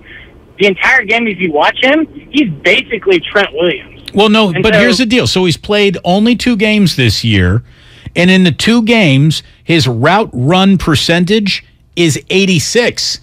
So it's not like they're keeping him at home to be that extra bonus offensive lineman that we assumed would be the reason. Like Akash Anavaranthian did the math for us here. I'm going off a tweet that I saw from him today. An 86.7 route run rate. So it's not like he's being left on the line of scrimmage. Thank you very much, though. I think what he was saying is that he's left into chip a little bit so that a lot of the routes are just late coming off the line of scrimmage, so they're not real routes. That was his argument. Okay, but that's still a route run. He's still presenting himself as a target that they're just either unable to get the ball to, or I don't want to say ignoring, but there's something going on. There's just something going on, and it's felt weird, not just this year, but last year as well. Why isn't there more George Kittle? I mean, how about this? I don't care if he's chipping. I don't care if he's rubbing. He's George Kittle. He's supposed to be able to overcome those things and still be a big part of the game plan. Is he getting open? How is he being defended? Why is he taken away so often? By the way, I did see, Jimmy Garoppolo, and people were wondering, why we weren't singing just full, glorious praises of Jimmy Garoppolo's performance. He was good. He was good. That's what Jimmy is. How'd he play today? He either plays poorly or good. And he was good on Monday Night Football. But still, a good Jimmy always comes on a sliding scale. Do you realize he had 16 completions in the game? 9 of his 16 completions came either at or behind the line of scrimmage. He threw the ball more than 20 yards only once. That shot that he took down the field, that was an incomplete pass. His 7 other completions were 15 yards or under. And again, I keep on calling this is Kittleville. I'm just surprised that given who the coach is, the conservative nature of this offense, who the quarterback is, and the way the quarterback prefers to play, that doesn't get Kittle targeted more often. I'm trying to put the puzzle together in my head. I don't have all the pieces. If you've got a theory, 888-957-9570, and we're going to get a theory from Charles Davis, who's going to join us next, since he is on the call with, his partner Ian Eagle, as we got 49ers and Panthers coming up this weekend on CBS. And to remind everyone, by the way, that is a 105 kick. Just because it's on the East Coast doesn't mean it's 10 a.m. It's still an afternoon start time for the 49ers. And the man who's got the call is going to be joining us in just a moment. Then back to the phones we go. And then Deebo Samuel a little bit later on. Looking forward to all that here on 95.7 The Game. It's Damon and Ratto, brought to you by Pfizer and BioNTech. Charging a cell phone can be like getting a booster shot. A booster is given to enhance or restore protection after a primary series vaccination, which wanes over time. Schedule an appointment when you are eligible. Sponsored by Pfizer and BioNTech. There's a reason Comcast Business powers more businesses than any other provider. Actually, there's a few. Comcast Business offers the fastest, reliable network, the peace of mind that comes with Security Edge, helping to protect all your connected devices, and the most reliable 5G mobile network. Want me to keep going? I can. Whether your small business is starting or growing, you need Comcast Business. Technology solutions that put you ahead and give you serious savings. Comcast Business, powering possibilities. Get started with fast speeds and advanced security. Together for just $69.99 a month for 12 months with a 2-year agreement. Or find out how to get up to a $650 prepaid card with a qualifying bundle. Limited time offer, restrictions apply. New 50 megabits per second internet and Security Edge customers only. Requires enrollment in EcoBill and AutoPay. Equipment, taxes, and fees extra and subject to change. Comcast Business Mobile utilizes the network with the most RootMetrics 5G data reliability wins in 1H 2022. Results may vary, not an endorsement. Do you think all premium fuels are the same? Well, your engine doesn't. Shell V-Power Nitro Plus helps keep your engine running like new because it's engineered to defend against 4 main engine threats: gunk, wear, corrosion, and friction. So next time, choose Shell's most advanced fuel ever. It's fuel for thought. In engines that continuously use Shell V-Power Nitro Plus premium gasoline. Hi, I'm Aaron, owner of California Deluxe Windows. Ever notice? When your neighbors get new windows, there is a large black eye of broken stucco, uneven plaster, and even mismatched paint. At California Deluxe Windows, we never leave a ring around the window. Why? Because we are one of the only companies in California who custom crafts every window and door to your home's exact measurements. Almost everyone else on the radio is a distributor. They grab a window from a warehouse, break open your walls, shove it in, and patch things up. At California Deluxe Windows, we take pride in our work. Our installation technique is so precise, we do not break your stucco. Your house could be covered with potato chips, and we wouldn't crack one. Call now, and for a limited time, you get 30% off your entire order and 24 months of interest-free financing. 800-874-3600. 800-874-3600. That's 800-874-3600. California Deluxe Windows. Windows engineered for life. Certain terms and conditions apply. CSLB number 774518. Every search you make, every click you take, they'll be watching you. Are you tired of being tracked online? There's a simple solution. DuckDuckGo. It's an all-in-one privacy app with a built-in private search engine, web browser, one-click data clearing, email protection, and more, all for free. Download the app today and get the most comprehensive privacy protection with the push of a button. DuckDuckGo. Privacy simplified. Elise and Carl's bakery needed a small business loan fast, but instead of going to On Deck, Carl called Lone Falcon! Really? Carl? There's a better way to get a fast small business loan. Go to OnDeck.com. Then if approved, get your loan as soon as the same day. Your loan is on deck. Depending on certain loan attributes, your business loan may be issued by OnDeck or Celtic Bank, a Utah Chartered Industrial Bank member FDIC. Limited eligibility for same-day funding. OnDeck does not lend in every state. All loans subject to lender approval. At Harris Ranch, we do beef, just like we've done for over 50 years. Beef that's raised locally right here in California. Tender steaks, awesome burgers, and California classics like tri-tip roast. The flavor you crave, the quality you trust time after delicious time. Come on, it's time to get out and grill. Harris Ranch, we do beef. Legendary beef, legendary quality. At Lowe's, every pro is an MVP to us. That's why MVP's rewards members can earn bonus points on select products from brands like DeWalt, Purdy paint applicators, and GRK screws. Then redeem your bonus points for exciting rewards like tools, grills, Lowe's gift cards, and more. Join Lowe's MVP's Pro Rewards today to start earning. Bonus points calculated before taxes and fees after applicable discounts, if any. Subject to program terms. While supplies last. Visit Lowe's.com/MVP's bonus points for details. Now through 10/28. Science proves your best sleep is vital to your mental, emotional, and physical health. The Sleep Number 360 smart bed senses your movements and automatically adjusts to help keep you both effortlessly comfortable. And it's temperature balancing, so you stay cool. So you're at your best for yourself and those you care about most. Life-changing sleep, only from Sleep Number. And now the Queen Sleep Number 360 C2 smart bed is only $9.99, plus special financing, only for a limited time. To learn more, go to sleepnumber.com. Special financing subject to credit approval. Minimum monthly payments required. See store for details. This feels good! Why does he feel good? Because he has all the hot water he needs. Now you can catch the feels with a Navien tankless hot water heater. Imagine all the hot water you want for as long as you need. No wasting money and energy. No more cutting that shower short. Just hot water all the time, every time. So feel good. So good. With a Navien tankless hot water heater. Visit tanklessmadesimple.com to learn more. San Francisco weather tonight, 56 degrees and cloudy. Weather brought to you by Pfizer and BioNTech.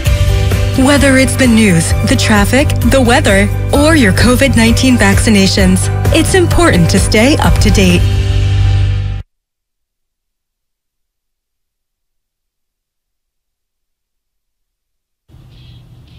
Now back to Damon and Ratto, brought to you by BMW Fairfield on 95.7 The Game.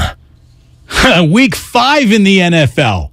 I mean, it starts in, 24 hours. We got Thursday night football. 49ers fans, we're going to keep on reminding you, even though they're on the East Coast, doesn't mean it's a breakfast game. It's still a lunchtime game. It's a 1:05 kick, 4:05 on the East Coast. And the man who will be talking you through it, one of the best booths in the business, Charles Davis, joined by Ian Eagle. It's a fantastic booth. You see him on your TV. You hear him in your Madden game. Charles, thanks for joining us here on Damon and Ratto. How are you? I'm doing well. Thanks a lot for having me, Damon and Ray. Hope you guys are doing great. And, you know, I probably haven't said this in a while. Damon, you probably don't know this. When I was actually working for a living, you know who helped me with my job and came and sat with me, had lunch, talked me through a few things? Ray Ratto. No. Yes, he did. Historically, Ray likes no one, helps no one. What do you think he chose you? I don't know that I think he came to smoke me over a little bit more than anything. But it was really cool because I called him and, you know, asked him if he would come and have lunch and you know, help me learn the lay of the land because I wasn't a West Coast guy. I had to learn the West Coast, learn the way of the world. I was working at Stanford. And, you know, that's a whole different world in and of itself. And he was a big, big help. And, you know, Ray, I know you're sitting there, but I also know you're not the type to tell people, you know what I did one time? I helped this guy out. It's just not your way. But, yeah, you certainly did. You owe me a beer. Well, I paid for the beer that day, Ray. Come on. I was about to say. No. Now that you went through this cockamamie story, you owe me another one. Yeah, you're right about that. I probably owe you dinner, more than dinner and the beer. Well, as long as we're doing that, how about a sedan? Well, you know, there's a line. well, what's your career worth? My friend who we just lost not too long ago, Tony Saragusa. Remember when he was working that game and he made the joke about the fan who won the car? Do you remember that one? I think I do. Yeah, for real. And it turned into a kerfluffle. And I think that the network out west had to buy a car for this guy. Good. Well, let's see if I think that's a precedent. Let's see if Charles Davis can't get us in a. That's why I'm pulling back right there. Dinner and a beer. I feel like Seinfeld now. Soup and a sandwich. That's the meal. Wow, you're shaving the value of your own career. No, that's disturbing. No. I'm just going to say the worth is unbelievable. My career is not a sedan. My career is soup and a sandwich. Well, now we got to get you better age in here, Charles, because they're paying guys to do NFL games ungodly amounts. We need to get you over to Amazon at some point. Get you just set up with your own moat. God bless them all. But listen, either the tide has to rise and help the rest of us, or can we bring back trickle-down economics? Either way, we're all looking forward to those days. Now, since we're talking a little personal here, I got a personal question because I remember you playing at Tennessee, and I've always thought of you as like a guy who came from the SEC, and sure enough, your hometown is in Tennessee, but you went to New Paltz High School. I'm from Schenectady. How the hell did you make it to... Where'd you go to high school? I went to... it was Linton High School when I was there, and then they changed the name of it because they took Linton and Mount Pleasant and put them together and made Schenectady High School. So did you play against Niskayuna and Boston Spa and all the rest of them? Yes, absolutely. My cousin went to Niskayuna. All right there. Yes. So you're that home area. One great college basketball player played in the ABA. One Luther Ticky Burton. Oh, well, Pat Riley went to my high school, and if Pat Riley hadn't have gone to Kentucky to play basketball, everyone said that he would have been an NFL caliber prospect. Pat Riley was one of the great athletes that people, obviously nowadays people don't know, but Pat was a tremendous athlete. My father-in-law actually played against him in basketball in college. My father-in-law played at Hardin-Simmons. I've got a great picture of my father-in-law protecting the rim against a Pat Riley drive to the basket, which is really pretty cool. That's fantastic. What brought your family to upstate New York? To make it a very short story, truthfully, integration. My dad was a teacher and coach in Elizabeth, in Tennessee, where he met my mother, and then, I came along. And in 1967, as we remember Brown versus the Board of Education, 1954? Yeah. Great with all deliberate speed. The speed finally hit in 1967 in Elizabeth, in Tennessee, and my dad had no job. Wow. So he was looking for where to go, and this is the craziest thing.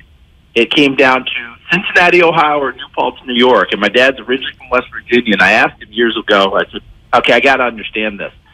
Cincinnati, Ohio, or New Paltz, New York, why did you choose New Paltz?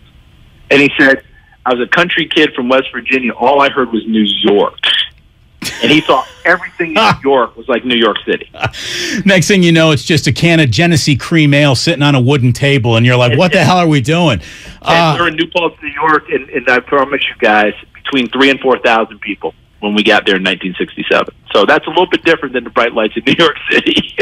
This is Tales of Upstate New York on Albany PBS Radio. It really is. We got to let everyone know why we have... Right now, like, really? Charles Davis is in today. Again, you got the game that the Niners are playing coming up on Sunday, and we just saw them wake up a little bit and look like a really, well, certainly a defensive, nasty football team. But Deebo Samuel made the kind of play that everybody's talking about, and we got him coming up as a guest after you, as a matter of fact. We're going to talk to him, and it feels like the dots started connecting for the Niners a little bit this week.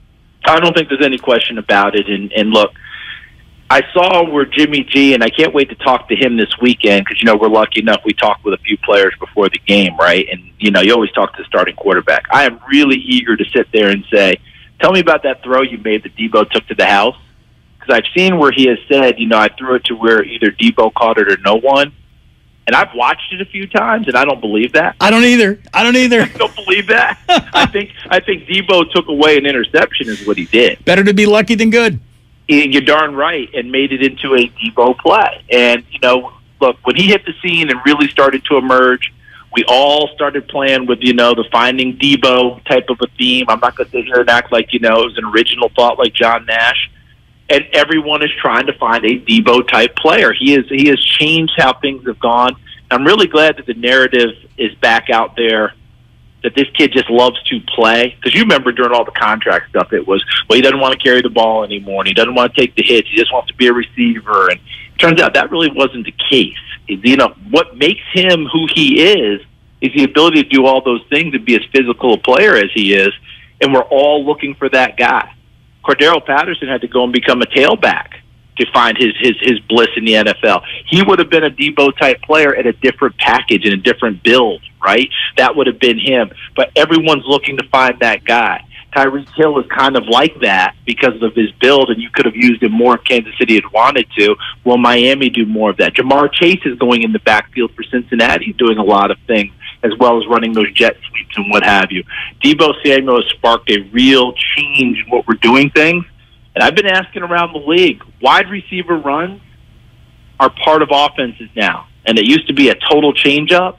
It's not going to be 20 carries a game.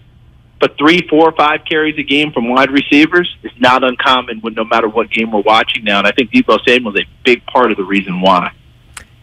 His usage, rushes per game, is about the same as it was last year. Yeah. And when he made the off-season remarks about not wanting to be used in quite the same way, how much of that do you actually think was simply him wanting to be paid like an elite wide receiver because that's where the contract spiked last year? Yeah. Ray, you remember Jimmy Graham in his prime? Oh, yeah. You remember you and Damon both remember well when Jimmy Graham was going for the contract. I believe it was in New Orleans at the time. Right. And remember how they went to the arbitration table to argue that he was a wide receiver, not a tight end?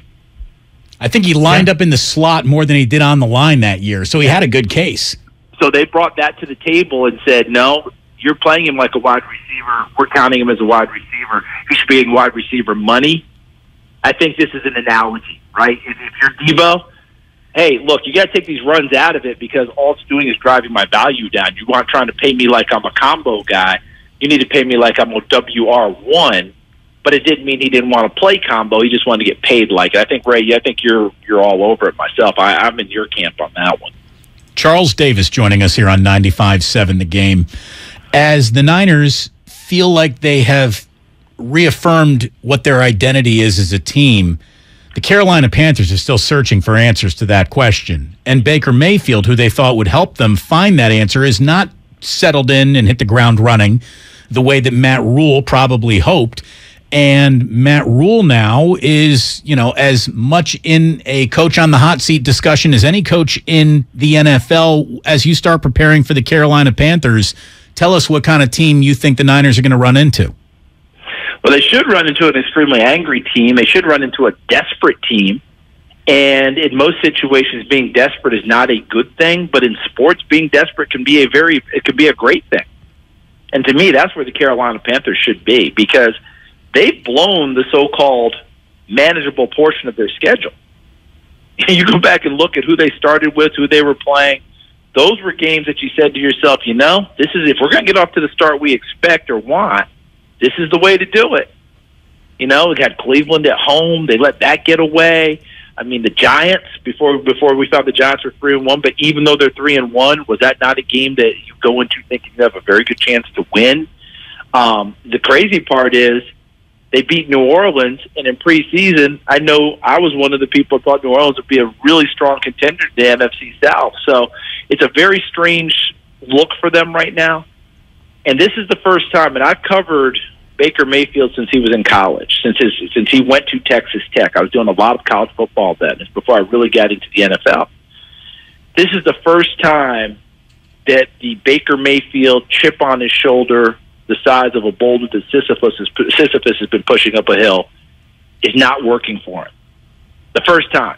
Because last year when he was playing and wasn't playing well, remember, he was playing hurt. And I mean really hurt. The kid's toughness should never be questioned. But right now, his play, you can question it because he hasn't been accurate. Ball hasn't gotten to the right places. His offense is loaded with good prospects, with good players. The receiving core is terrific. Christian McCaffrey is fantastic. Offensive line, they made great moves in the offseason. They are good. Tight ends, they are more than serviceable. Right now, that offense, Baker's really been the focal point of why they haven't moved the ball well, why they're last in the league in third downs. So they should be facing a team that should be landing all on the line, because look at who they're playing. They're in the midst of San Francisco, Tampa, and the Rams. Whoa. Are you kidding me? That's who they've got in their next three. So good luck with that, and for them, the season, it starts right here or possibly ends right here come Sunday. Now that the company allows you to talk about gambling because they're in the league and the networks are in bed with casinos everywhere, how many points in a spread is desperation actually worth? That's a great question because, Ray, we are in that era. They still don't want us as the analysts touching that and doing much of that. I'm not of Al Michaels' stature, Brent Musburger's stature, where they can do the wink and the nod and everybody just kind of goes, that's Brent, that's Al. I'm still wanting to keep my job. But if you're asking me how much desperation is worth, it's got to be worth a few points. It's kind of like when you talk about a team that's in a losing streak but gets the home crowd with them. That's got to be worth something. I think it has to be because you've got to take that into account. Hey, the Niners were a little bit desperate on Monday night. Huh? The Niners were a little bit desperate on Monday night. They knew that they couldn't lose that one. It's funny, isn't it? Because you guys remember last year, were they 3-5? Yeah. And you remember Kyle Shanahan has talked about it, and I think you guys probably identified it long before Kyle talked about it. There had to be a discussion point of, do you go ahead and play Trey Lance full time? Do you make a decision that this is not our year, and you go find out what you got in the rookie quarterback? And they found their way last year, obviously, until it went all the way to an NFC Championship game. In this situation, that's out the window because Trey's hurt, and he was supposed to be the starter anyway. Now you're just like, we think we're pretty good. And by the way, we better not waste this defense because this defense has a chance. Look how well they played the other night. Armstead was hurt, only played 30 snaps. Javon Kinlaw has not played, in recent weeks. He didn't go. Jimmy Ward wasn't on the field. Barrett hasn't gotten back yet.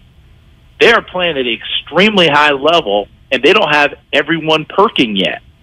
I mean, if I'm the rest of the league, I'm terrified if they get those guys back and those guys are playing at a high level as well, because obviously some guys have developed into Hufunga. Gibson is the perfect guy back there. He's the Robin to his Batman. I mean, it is working so well for them. And, of course, Nick Bosa is just not being blocked. And because he's not being blocked, that allows them to talk about how much he's being held, which they hope will get into the officials and maybe they'll get a few more flags for Nick, but he's just been sensational. Charles Davis on CBS. I'm going to let Ray wrap up with a final question here, but I wish just, as you and Ian get to prepare, I don't know if you can request who you get to talk to, if the team just kind of sends him up, ask to speak to Talanoa Hufanga. This kid, dude, he is as charming and polite and well put together a young man as he is an emerging player in this league. You will be impressed, Charles. Oh, I know. That part I already know. Ian does the requests for the players, and then, of course, the team will either say yay or nay, and then I'll find out when we get there on Saturday. So I certainly hope that he's on our list. The 49ers right now are being billed as an elite defense and an okay offense. Mm-hmm. If that's how they are after Game 17, how deep can they go if they can get into the playoffs at all? I think deeper than normal, Ray, because I really think that we have been, pick your time frame, 10, 15 years now. Remember the old days when we were little people and the dinosaurs roamed the earth and all we talked about was defense wins championships?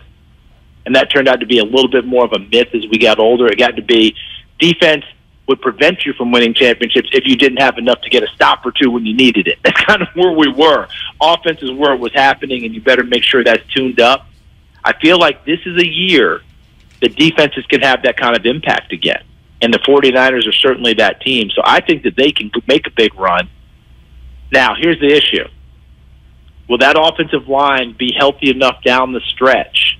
Can they get Trent Williams back where he can be Trent Williams down the stretch?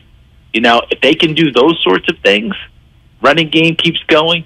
Because, look, I don't know what it is about the Shanahan family, but whoever ends up being the lead runner usually is pretty darn good, even if we didn't know who they were. Remember all those guys in Denver, year after year after year, is a different guy going for 1,000 yards?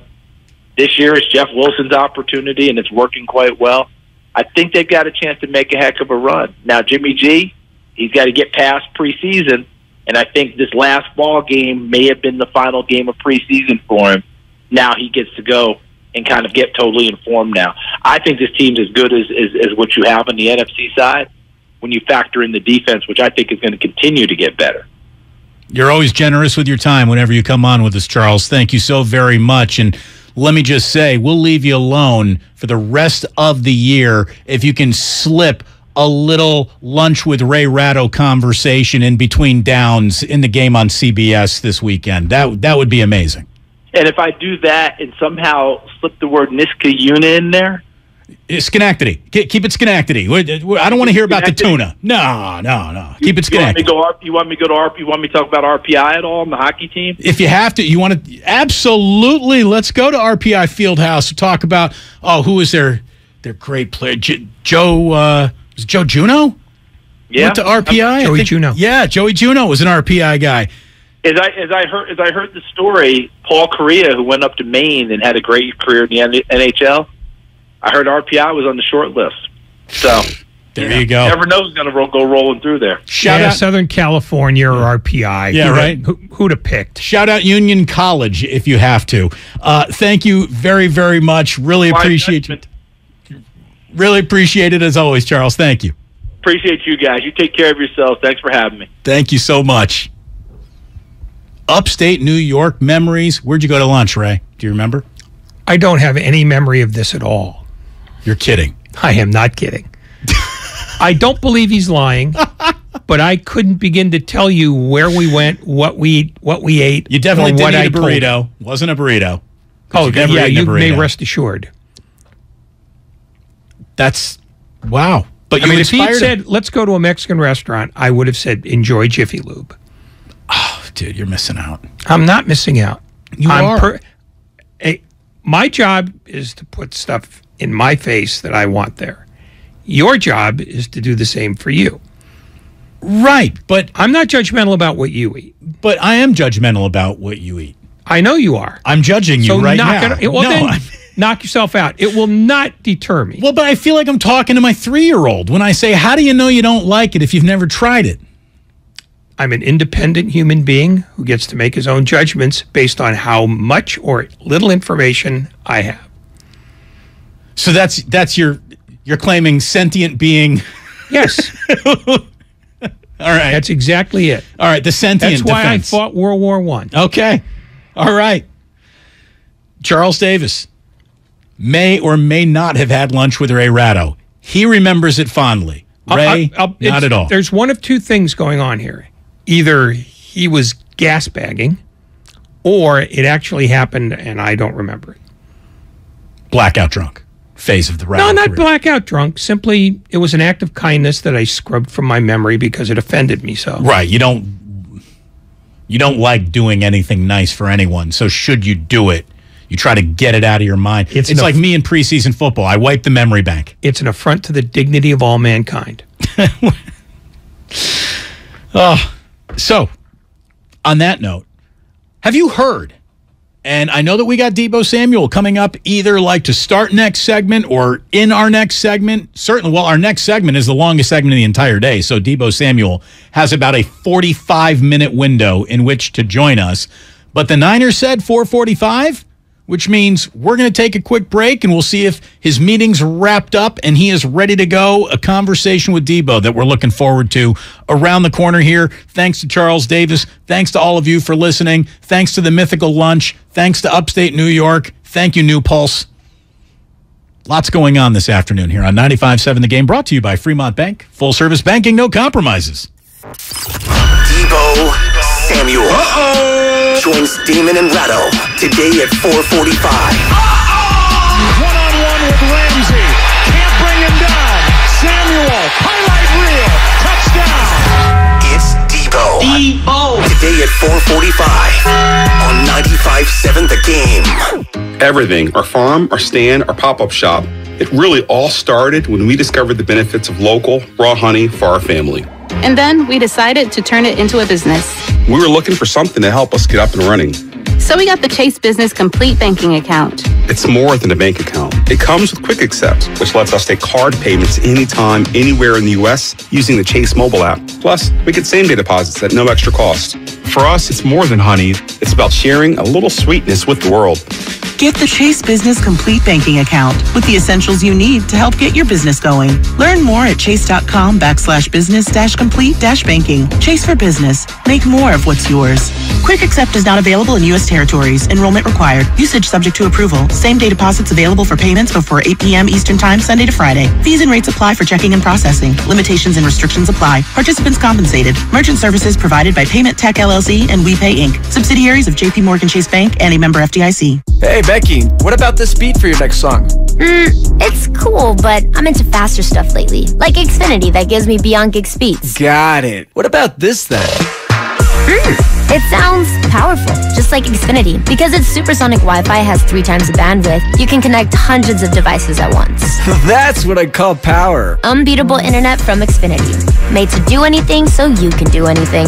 Get the Xfinity Supersonic Bundle with unlimited gig speed internet, Wi-Fi equipment included, and a free 4K streaming box. All for $50 a month with a 2-year internet rate guarantee and no annual contract when you add Xfinity Mobile with unlimited data at regular rates. Go to Xfinity.com/gig, call 1-800-XFINITY, or visit a store today. Limited time offer. Restrictions apply. Requires paperless billing and autopay. New gigabit extra internet customers only. Taxes and fees extra and subject to change. Xfinity Mobile requires post-pay Xfinity internet. Reduced speeds after 20 gigabytes wireless usage. After 24 months, regular rates apply. Requires compatible Xfinity gateway.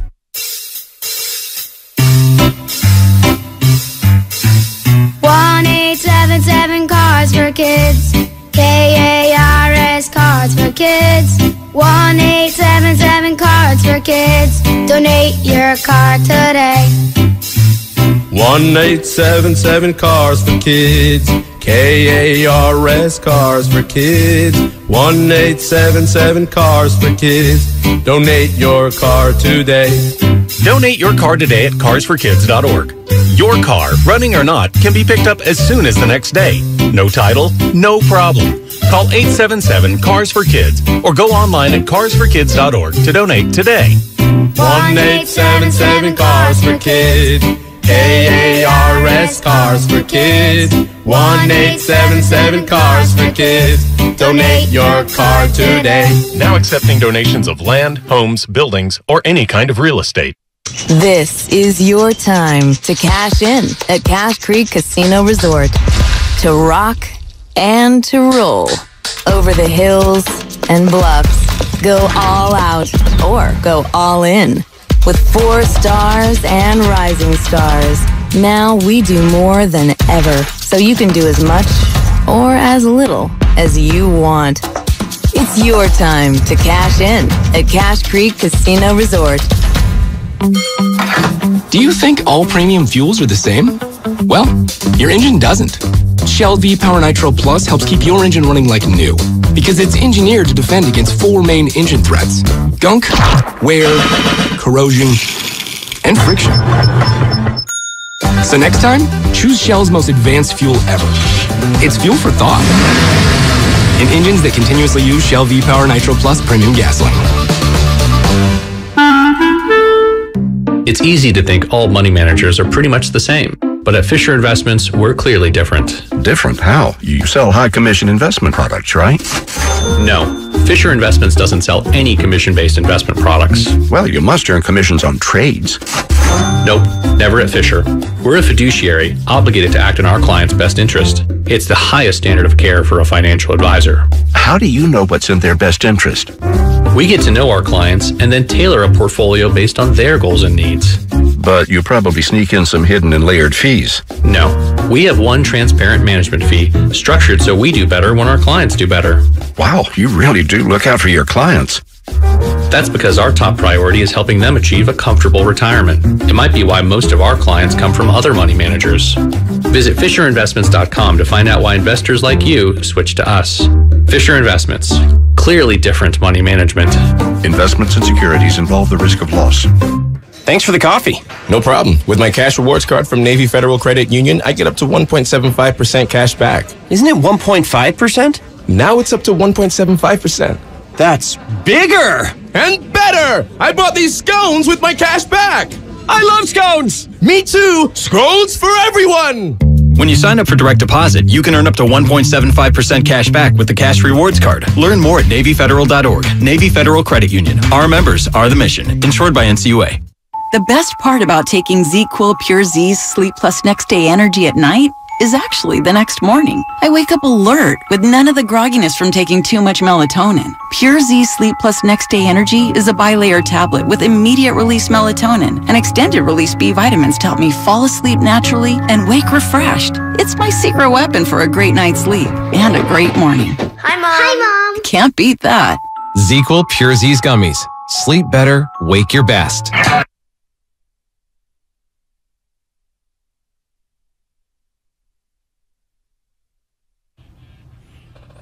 Now back to Damon and Ratto, brought to you by BMW Fairfield on 95.7 The Game. So we've been told by the San Francisco 49ers that Deebo Samuel is probably going to be joining us a little closer to 5:15 than right here or even the top of the hour. Meetings are running late today down in Santa Clara, but Deebo Samuel will be joining us a little bit later on this segment. Welcome to the longest commercial-free segment of your entire afternoon here on Damon and Ratto. That'll give us a chance, Ray, to set up a few things because we have a little sound that I think we even want to play for Deebo. This is Jerry Rice basically saying that he sees a little of himself in Deebo Samuel, which has got to be among the highest compliments any wide receiver could possibly receive from, a guy who is regarded as the single greatest pound-for-pound football player maybe of all time. So we'll play that for Deebo a little bit later on. He is obviously captivated the entire NFL world once again with this play on Monday Night Football. Third down and 3, quick throw, what a catch. Samuel stays upright. Terrific catch and run. One-on-one with Ramsey. Can't bring him down. Samuel, highlight reel, touchdown. Joe Buck on ESPN, and obviously we got to see whether Deebo has that as example number one of what he can do on his highlight reel. And then we got to maybe, we got to ask him a little bit about the holdout. I mean, we do, right? I mean, any regrets scrubbing your social media account of all 49 or anything? Did you have to do that to get the deal that you wanted? And is that just a modern way of opening negotiations with the team these days. Yeah, I mean, I think we know what the answers are going to be, but yeah, I think it is. I think that's what you do if you want to try to signal that you're pissed. Which, I mean, it's, it may seem childish to old fools like us, but it's a way of saying, don't talk to me. Yeah, it's kind of an opening gambit, I guess. Come correct, as they like to say. There you go. There is someone who needs to be corrected, and this is a story that I couldn't believe. Have you seen that the protester who ran on the field at Levi's Stadium has actually filed a police report against Bobby Wagner and McKinley of the LA Rams? TMZ has the story. The fan who was leveled by Bobby Wagner after running onto the field has now filed a police report over the incident. The man went into the Santa Clara Police Department yesterday and filed the report. A rep for District Action Everywhere, the .org that took credit for the protest, told us report stems from the, and I'm using air quotes here, blatant assault by two Rams players. According to Direct Action Everywhere, the individual performed the stunt in order to raise awareness. Well, let's see how well his stunt raised awareness that he was trying to create awareness for. Ray, what was he raising awareness for? I believe it was an environmental concern, was it not? It was. To raise awareness for a trial involving the alleged theft of pigs from a factory farm, which I'll give you a broad enough brush to say that was environmental awareness. He's looking for some animal activism. But some pig factory is, I didn't know that there was a problem at a pig factory. I still don't know where that factory is or what the problem is, so I'm just going to say this guy did not do a very good job in his protest. Bobby Wagner has already said the reason why he went to jump that guy wasn't to make a highlight reel, wasn't to trend on Twitter. It's because he saw security having trouble corralling someone who officially represents the opportunity to be a threat. You don't know what that fan has or what they're doing, Bobby Wagner said. By the way, Bobby Wagner obviously has not been arrested, nor has he been charged with any crime. And I think I figured out, Ray, what should really happen here. What should really happen after this fan went into the Santa Clara County Police Station, the Santa Clara Police Station. Well, he probably was already there, wasn't he? Didn't he get arrested? No, so I saw him in the parking lot, like holding up a ticket, like a speeding ticket. So I think they got ticketed and released on their own recognizance. Okay.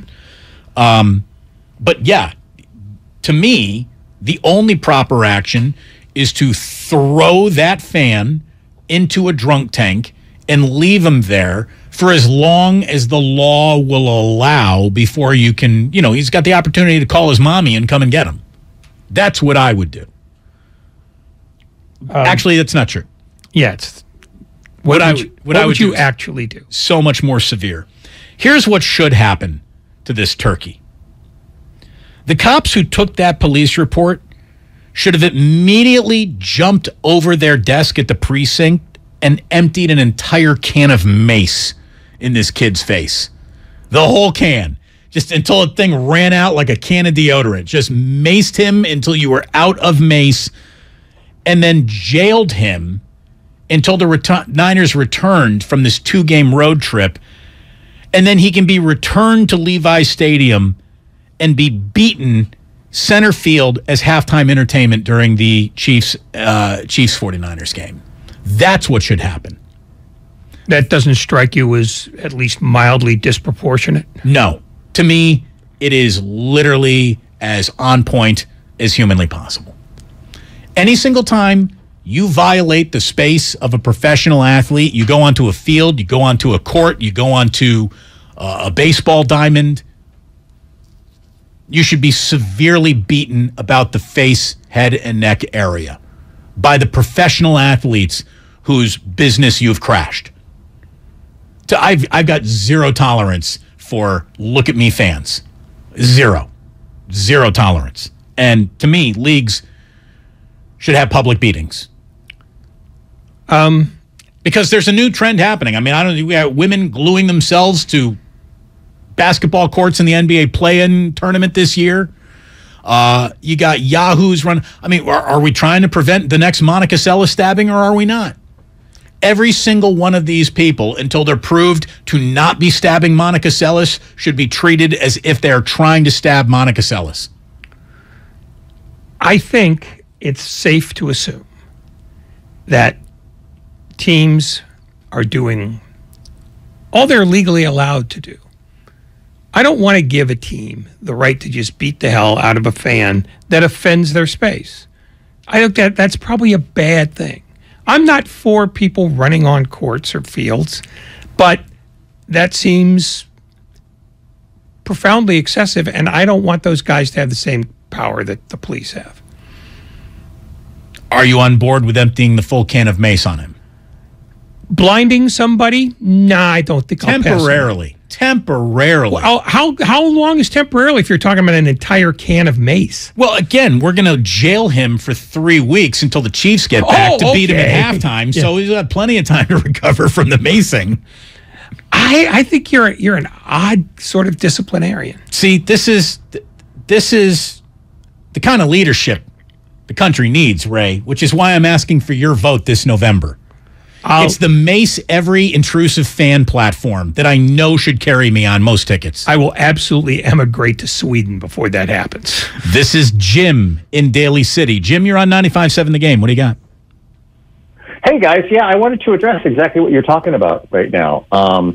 And, you know, because it really profoundly kind of struck me Monday night, you know. I'm with Ray. I think it was, like, beyond excessive. And I mean, it's one thing if it's fan-on-fan drunken violence, like how when we used to have the Niner games every year in the preseason, and drunken fans would be beating the crap out of each other. That's one thing. I mean, they shouldn't allow that to happen either. But for a player to out and out hit this guy, whatever his baloney issue was, or whatever he was there to try to promote, or whatever. I mean, that's I don't care what that was, and whatever it was, it you know, he rightfully got arrested, as he should, and so forth. But to have a professional football player of you know, Bobby Wagner's stature and ferocity, I mean, and he didn't even just try to. I mean, he could have just probably pushed the guy over. He didn't have to go and like lay into him as if he was a running back in the NFL. I found it to be beyond the pale and so excessively violent that it really pushed me the wrong way. You know, I mean, violence between players on the field who are professionals, who are paid to do that, who are trained for that, who have their safety equipment on and their helmets on. That's one thing, and that's fine. But to go after a fan like that, I mean, and Ray kind of brought it back to it's like. Did Bobby Wagner go to the fan's place of work and bother his night at work, or did the fan do that to Bobby Wagner? Well, and all right, I'll take your analogy all the way. If Bobby Wagner did, then the fans got no right to physically attack him. You say to him, you call the police, whatever. You know, I mean, that's the thing. If we're a civilized society, you know, it's like when the police beat people to death. It's like that's not their job. They're not out there to met out judgment and punishment on the street or on the football field. That's what the police are there for. They're there to arrest people and take them to justice. I found it to be. I mean, what if he'd have broken this guy's ribs or fractured? I would have laughed even harder, and I would have hoped the 2 cans of mace would have been emptied in his face at that point. To me, the only thing that Bobby Wagner did wrong was he didn't walk over behind the bench, grab a Gatorade bucket, and spike it on the guy. Jim, you and I are cut from 2 very different cloths, I think, on this topic. Thank you so much for calling and for listening. I have no mercy for the fan who intrudes the play space. No mercy. I think professional athletes should be summoned to beat you at that point. And then the police should mace you, and then you should be brought back 2 weeks later for another halftime beating. And that should pretty much get the message through. Like if we got fans specifically targeting Kevin Harlan games because they think that they're going to get attention, if Kevin Harlan does some play-by-play about them, yeah. I know one way to shut that down real fast. Because this whole network, we're just not going to show the fan, and that's going to stop it. No. Now that everybody in the stadium is their own traveling television network, thanks to the advent of the iPhone, you can literally take a video of it happening in real time and send it to the internet, and it's out. So, severe beatings. You're trying to take Kevin Harlan's livelihood away from him. No, clearly. Kevin's still going to get paid to do the game. Yeah, but he doesn't make... He's not as famous if he can't do that. Look, and I still maintain that was not his best call ever. No, it really wasn't. By the way, welcome, everyone, to your 5 o'clock hour. You're listening to 95.7 The Game, KGMZ FM and HD1 San Francisco. Always live on Twitch, YouTube, and the free Odyssey app. Damn well better be free. Now, obviously, I'm affecting my story for a little show business here. No. Just a touch. But Bobby Wagner did absolutely nothing wrong. And to me, and I do mean this sincerely, I wish Bobby Wagner had broken a bone or two. I do. I wish that there would have been a severe injury that Bobby Wagner is not responsible for. He's just out there helping security. He deputized himself. You don't get to deputize yourself. You get to deputize yourself in the Wild Wild West. This is the NFC West, right? That was a division game. So, in other words, if this happened in Detroit... It'd be a totally different set of circumstances. You're out of your mind. This is and I appreciate that you're out of your mind, and I know what you're going for, but I can't get behind this one. Gabriel... All he had to do was put his foot out and trip him. Gabriel and Napa, and risk spraining your own ankle? You got pads on. Use them, baby. Gabriel and Napa, what do you got? I got to say, Damon, I love your show. You are so wrong on this. And I recognize that you're trying to get people like me to call in. I would never, ever do that, although I have a great story about an uncle who ran on the field in the World Series when he thought there were 3 outs at Oakland, and there were only 2 outs. And you know what happened to him? They tackled him, the sheriff, not one of the fans. It wasn't Reggie Jackson. And they took him in the tank below the Coliseum. It was just like you talked about, a drunk tank. It was 73, so he had some long hair. And then they drove him out to Antioch and dropped him off, and the sheriff said, if you ever come back here, I will beat you around the face and the head. That's not really the point. It was a long time ago. So you're, 73 is your model. Real quick question, quick follow-up question. Yeah. Did your uncle ever do it again? Probably. He probably got on stage at a zillion Grateful Dead shows. My point is this. If I wanted, I'm sitting at the Nob Hill going to go buy some groceries. If I want to stand in front on their private property and let off a flare and somebody comes up and just tackles me, they're getting sued. And the notion that the professional sports players have the right to do anything that anybody else in society does because they're celebrities and they're scared is totally Bogota. And lastly, and I'll let you kind of weigh in on this part, Monica Seles was, 2 decades ago? If you haven't been to a game lately, I know the press may not be getting scanned and frisked, but I am, and nobody's bringing knives in to stab players. So anyway, I just think we can't have that. It's leading to all kinds of crazy stuff. Arrest them, prosecute them, put them in jail. Same thing I told some of my right-wing friends who just want to shoot people demonstrating on the streets for BLM. It's just, No. There's not. No, I'm not saying that. That's not the type of protest. I'm talking about a protest that's happening in a game, not in a public space. And if any of you actually think that I really think that the police involved should have emptied an entire can of mace and then Bobby Wagner should have spiked a Gatorade bucket on his head and then he should be brought back 2 weeks from now for a public beating. I mean, I seriously got some oceanfront property in Iowa to sell you. I took your meaning. But Bobby Wagner should have broken his ribs. No, he shouldn't have. Absolutely, he should have. No, the least amount of effort ever. Just put your foot out. Because that guy's not looking at Bobby Wagner's feet. How do you know where his eyes are? How can you read a protester's eyes? Bobby Wagner reads eyes for a living. Yeah. And this is all about, I know, I'll be Mike Curtis. That's all that is. Who's Mike Curtis? The Baltimore Colts linebacker who, when a protester... Did you make a Baltimore Colts reference and just expect to get away with it in the year I did. 2022? I expect people to catch up. That's what Google's for. Everybody's got a phone. They can look everything up. So in a game that probably wasn't even televised, what happened? No, it was absolutely televised. Okay.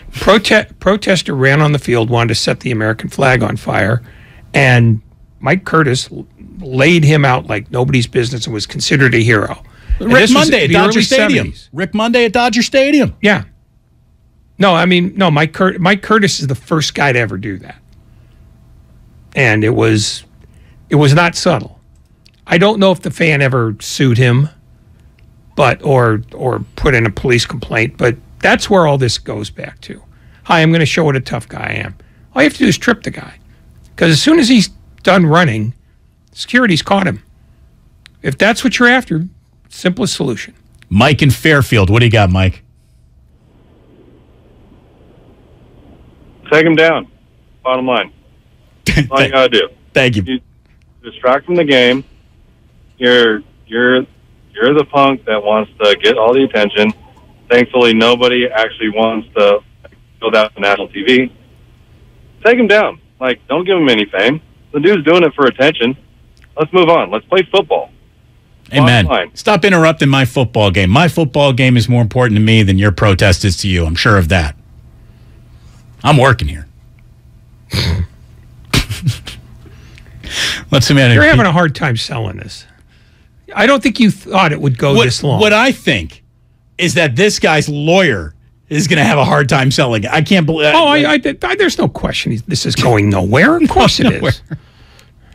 But you know what it did? It killed 10 minutes. Oh, we got this otherwise interminable nightmare. We call the show 5 lit lines. We could spend the rest of the hour on this. I'm convinced. We will not. As a matter of fact, anyone who's calling in, we're not going to get this. Walter in San Jose advocating violence. I can just tell by the note that Lucas made. Walter, you're kind of a douchebag. We're not going to be taking your call. This is Peter in San Francisco. Peter, you're on 95.7 The Game. What do you got? What's going on, guys? Just listening to those last couple of callers, man. I can't believe they're taking that stance on that. I'm with you, Damon. It's crazy to me. I mean, what about the security guard who did end up getting hurt chasing this guy down? He pulled his hamstring or whatever. What if he blew out his ACL and now this guy's out of work? What about him chasing this Yahoo down? And I mean, look, quite frankly, to your point, we don't know what this guy is going to do. We don't know, if he's a threat, and that threat needs to be eliminated. If security isn't able to handle it, thank goodness we have somebody who took an opportunity and stepped in and put this guy down and gave the security guards an opportunity to grab him. It's just crazy, man. There needs to be consequences to deter people from doing things like this. And it's a problem that we have across, not just in sports, but in our world right now where consequences have been getting eliminated and people have no deterrent from doing stuff like that. So I'm just... I think, Peter, you and I probably subscribe to the Mike Tyson theory. Like, everyone's got a plan until you get punched. I mean, I do believe that a beating will keep you honest in life. There is something to be said for the ultimate... nobody's feelings are allowed to even be, forget about her actually physically hurting someone. Like, you can't even hurt anybody's feelings without getting lawyers involved these days. It's the wussification of America. And again, when I run in November, we're going to bring this to an end. This is Clyde. Let's say hello to Clyde in San Francisco. That's the one thing that you've said that truly disturbs me. What? That you might run for yeah, here we go. Clyde in San Francisco, what do you got?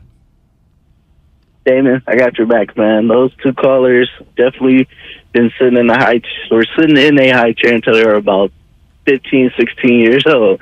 No one other than those two, well, probably by a couple others, nobody other than those two thinks that he was wrong for tackling that guy. I appreciate the tackle. I love the tackle. And I hate Bobby Wagner. There you go. I mean, to me, I still see Seahawks, and you probably do too. So, yeah, there's lots of reasons to not like Bobby Wagner. Play of his career, as far as I'm concerned. Thank you very, very much. The play of his career. Play of his career. Play of his career. Look at it this way. There will never be a Bobby Wagner conversation where I probably don't think of that first. I'm sure he's proud of that. The night he took down the pink flare. Yeah, I won a Super Bowl. I was one of the great linebackers of my era. No, I tackled. I got that fan tackled now. a guy during a lull in a game. It needed to happen. By the way, Kyle Shanahan, he loved it. The Niners loved it. We're going to ask Deebo Samuel about it. I bet he loved it. I bet your security sent Bobby Wagner like a box of chocolates this week. Like, nice job, Bobby. A box of chocolates? Something. How would you express your appreciation of Bobby Wagner? What do you send a man who's got it all? A box of chocolates. Nothing. It was his choice. It's his choice to be a hero, Ray. A hero. A hero. That's heroism. We're safe. Everyone was safer in Levi Stadium because Bobby Wagner was there on Monday night. Do you really want to keep me going? No, I don't. I wish you'd stop.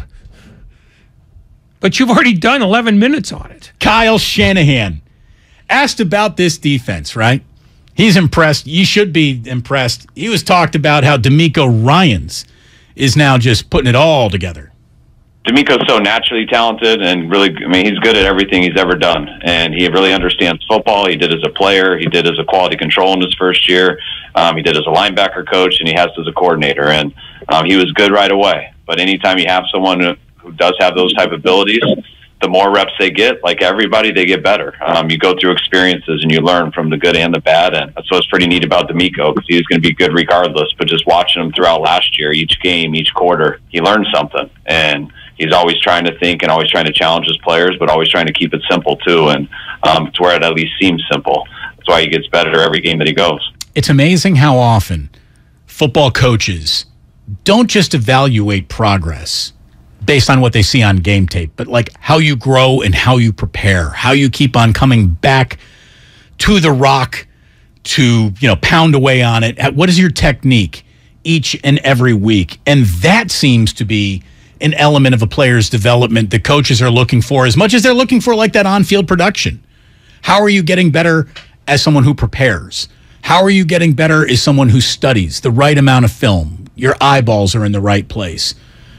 This brings us to Talanoa Hufanga, who Kyle Shanahan was talking about. This guy is just embracing every single aspect of being a football player that a head coach would want to see. I just think he's so deliberate in everything he does. I mean, his intent in every step he takes on the field, everything he does in training, it's always exactly to his play. I talk about Bosa a lot in that way. But guys that everything they do in their life is always to think of how it relates to the football field. And he's a talented guy, but when you can add that part, that aspect to it, someone who really is living and dying it all the time, it really carries over to their game. And they're not just practicing, they're not just taking reps, they're getting better with each rep. And the more deliberate and intense you can have and focus you can have in anything, to me, is what allows people to be great. And he's one of those guys who I think is kind of a lead in that type of area. There is a player coming in, Talanoa Hufanga, whose weekly production I think is going to be maybe the most interesting thing to monitor on this entire football team, because look at where he is at the beginning of year number 2. Where is he at the end of year number 2? Hopefully healthy, playing as much as possible. He's just so special. And I was watching the speed at which he would come from that safety position, and he'd be meeting he'd be meeting running backs at the line of scrimmage. The running back is, 4 yards, 5 yards behind the line of scrimmage? You got Hufanga's 20 yards off, and he gets to the line as quick as the running back does. It's an incredible, incredible skill set that this young man has. In a very interesting turn in this Kyle Shanahan conference call, he was asked about how knowing this much about his defense, like you got a very good defense, how does that go about affecting your offensive play calling? Here's what he said. Every play, as an offensive play caller, especially as a head coach, you're thinking of how this play call helps us win the game. And that involves special teams and defense. It involves what's going on throughout everything. And sometimes you got to do things that on 1 week or a different year that you would never do in another year or in another game. Because it's just about how it's going and what you think you got to do to win. And that's kind of what we try to go over each week on Wednesday. We try to tell the team in all 3 phases what we need to do. So we don't just tell it to the offense, defense, or special teams. We try to tell it to everyone together, because I think those three faces do feed off each other. And when one's playing at such a high level, especially like our defense, I think our offensive style plays accordingly to it, which when we do get that going, I do feel like that's when we're the hardest to beat. Well, and what I think we're really kind of asking here, Kyle, is knowing that you've got that defense, how much more conservative are you going to get? I mean, that feels like the question that someone maybe wanted to ask there, because Kyle he's conservative just by design. It's in his DNA. And with that defense, I think he's going to sit on 10-point leads harder than ever before, which I don't know if that's good for the overall recipe. I really don't. Well, I don't think he's going to let Garoppolo try risky things. That's obvious. I mean, but no. I'm talking about, we don't need you to throw into a tight coverage unless we absolutely need the yardage. But I think he's always been that. He's happened to have built a defense which, after 4 games, looks like it can hold up against nearly any offense in football. Again, it's early, but I don't think that's a bad coaching strategy. Because you play to the scoreboard and you play to your team's strengths. What is this team's strength? It's defense. It's ability to keep other teams out of the end zone. I mean, it seems clear to me that, all this focus on open up the offense. When you open up the offense with these players and this quarterback, you're asking to undermine what your defense does. You want your offense to keep the ball. And if that means you don't throw the 25-yard out, then you don't ever throw it. Well, I'll tell you, a man who is right in the middle of everything that this offense does, wants to do, is able to do, is nice enough to join us right now. We go inside the 49ers locker room presented by Harris Ranch Beef. Visit your local Chavez supermarkets for all your beef and tailgating needs. Deebo Samuel, nice enough to join us here on 95.7 The Game. Damon and Ratto. Deebo, thank you for joining us this afternoon. How was practice today? Meetings go well? Everything wrapped up? You ready to go? Oh, yeah, of course. Meetings went well. Practice went well. We 48 hours away from the game, so we kind of slowed the tempo down today at practice. More of a mental focused day for us, getting everything going, and we'll hit the ground back running tomorrow. Man, I know it's all look ahead, because there's no looking back. There's nothing happening behind an NFL player. It's everything that's in front of them. But we have to ask you about the play that you made on Monday Night Football. There are an awful lot of Deebo Samuel highlights. I don't think we've ever seen a better one than that, man. That was an unbelievable moment for you, I think, in your career that we're going to be talking about. No matter what else you might do, we're going to be talking about that one for a long time. Do you think that might be one of your best plays in football so far? I think so as I go back and look at it, but none of this happened if you don't see, the block downfield by Juice and Kittle to kind of break free going across, and then the pancake block on the other side from Brandon Ayuk and on the offensive line, giving Jimmy enough time to make the throw. When you're making that play, are you better at figuring out when you've got the space you need to make a play like that than you were last year or the year before? I guess what I'm asking is, how much better are you at reading a play as it's going on, not ahead of the play, but as it's happening? How much better are you at figuring out, I've got to do this because this is going to happen when I do? I don't even think about stuff like that, actually. I'm just a guy that play off instincts, and I think I have great field awareness and great feel for where people's going to be, and I'm always a run the space type of guy. And when it's space there, I'm going to hit it full speed and let everything else happen for us, breaking tackles or making the right decision. You think Jalen Ramsey's ever going to try to grab your ankle again? I guess that's a no. It would seem to be. Deebo Samuel here on 95.7 The Game. We were talking about before you joined us Bobby Wagner making the play on the fan who came out on the field. It felt like that might have been the only single time where everybody in the stadium was happy with the Los Angeles Rams. Even Kyle Shanahan after the game said that he loved it. What do you think should happen to players who run on the field of an NFL game? It wasn't a player that ran on. No, a fan. Sorry, not. What do you think should happen to that fan?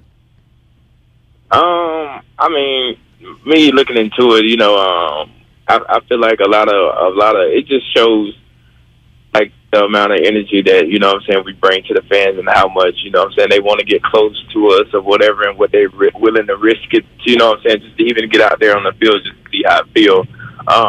I think it's cool, but, there's always consequences to every action that you choose to do. And, I don't know what I would do in that moment if I'm the people to make the decisions on whether to ban them from games or not. But that ain't something I just take deep thought into. So I I just let it be. As long as nobody got hurt during the process, it's cool. How much better are you in your mind as a player than you were even last year? And if so, where do you see that improvement?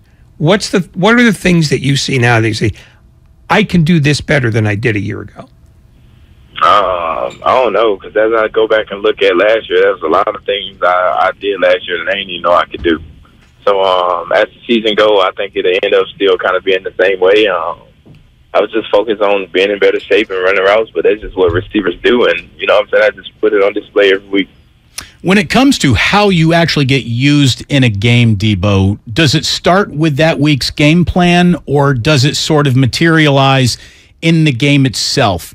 How often, have you talked with Kyle about the amount of plays you might see at running back as opposed to lining up at wide receiver 1 or in the slot? Do you talk about it much going into the game, or does it just kind of happen in the game and then you're just hopping into whatever role you're asked to hop into? Nah, it's always game plan. Kyle do a good job of not overdoing the run game, but doing enough to help out the other guys on the team, and not just only me. You see Juwan Jennings line up in the backfield this past weekend, and it's not just only me. I just think Kyle just used that genius of football brain that he has and just, try everything possible to help his offense win. Does it feel like you guys are more back on track now after that win on Monday Night Football? Because the year started weird, man. It started in a monsoon. Then you got Trey Lance going down in the Seahawks game. Then it was just a weird game in Denver for sure. Does it feel like you got your feet underneath you guys now? It was good to get the win, but as we go back and look at the tape, there's a ton of stuff that we still need to figure out. So I wouldn't say we're back on track, but it was good to get that win under our belt and give us a lot more confidence.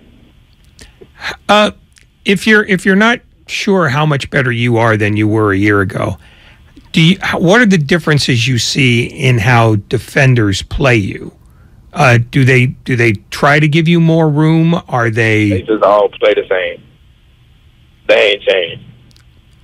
Okay, flesh that out a little bit. How do they play you now? And are you surprised that they haven't changed?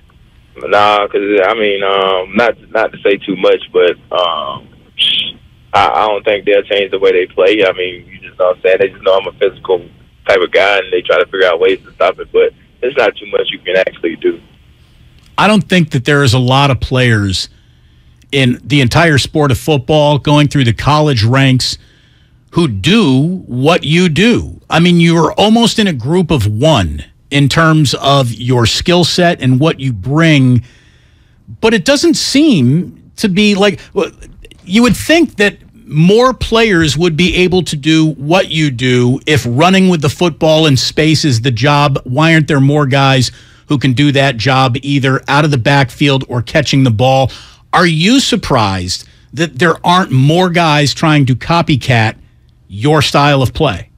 There's not another guy in this league that has the mentality and the mindset that I have whenever the ball in my hand.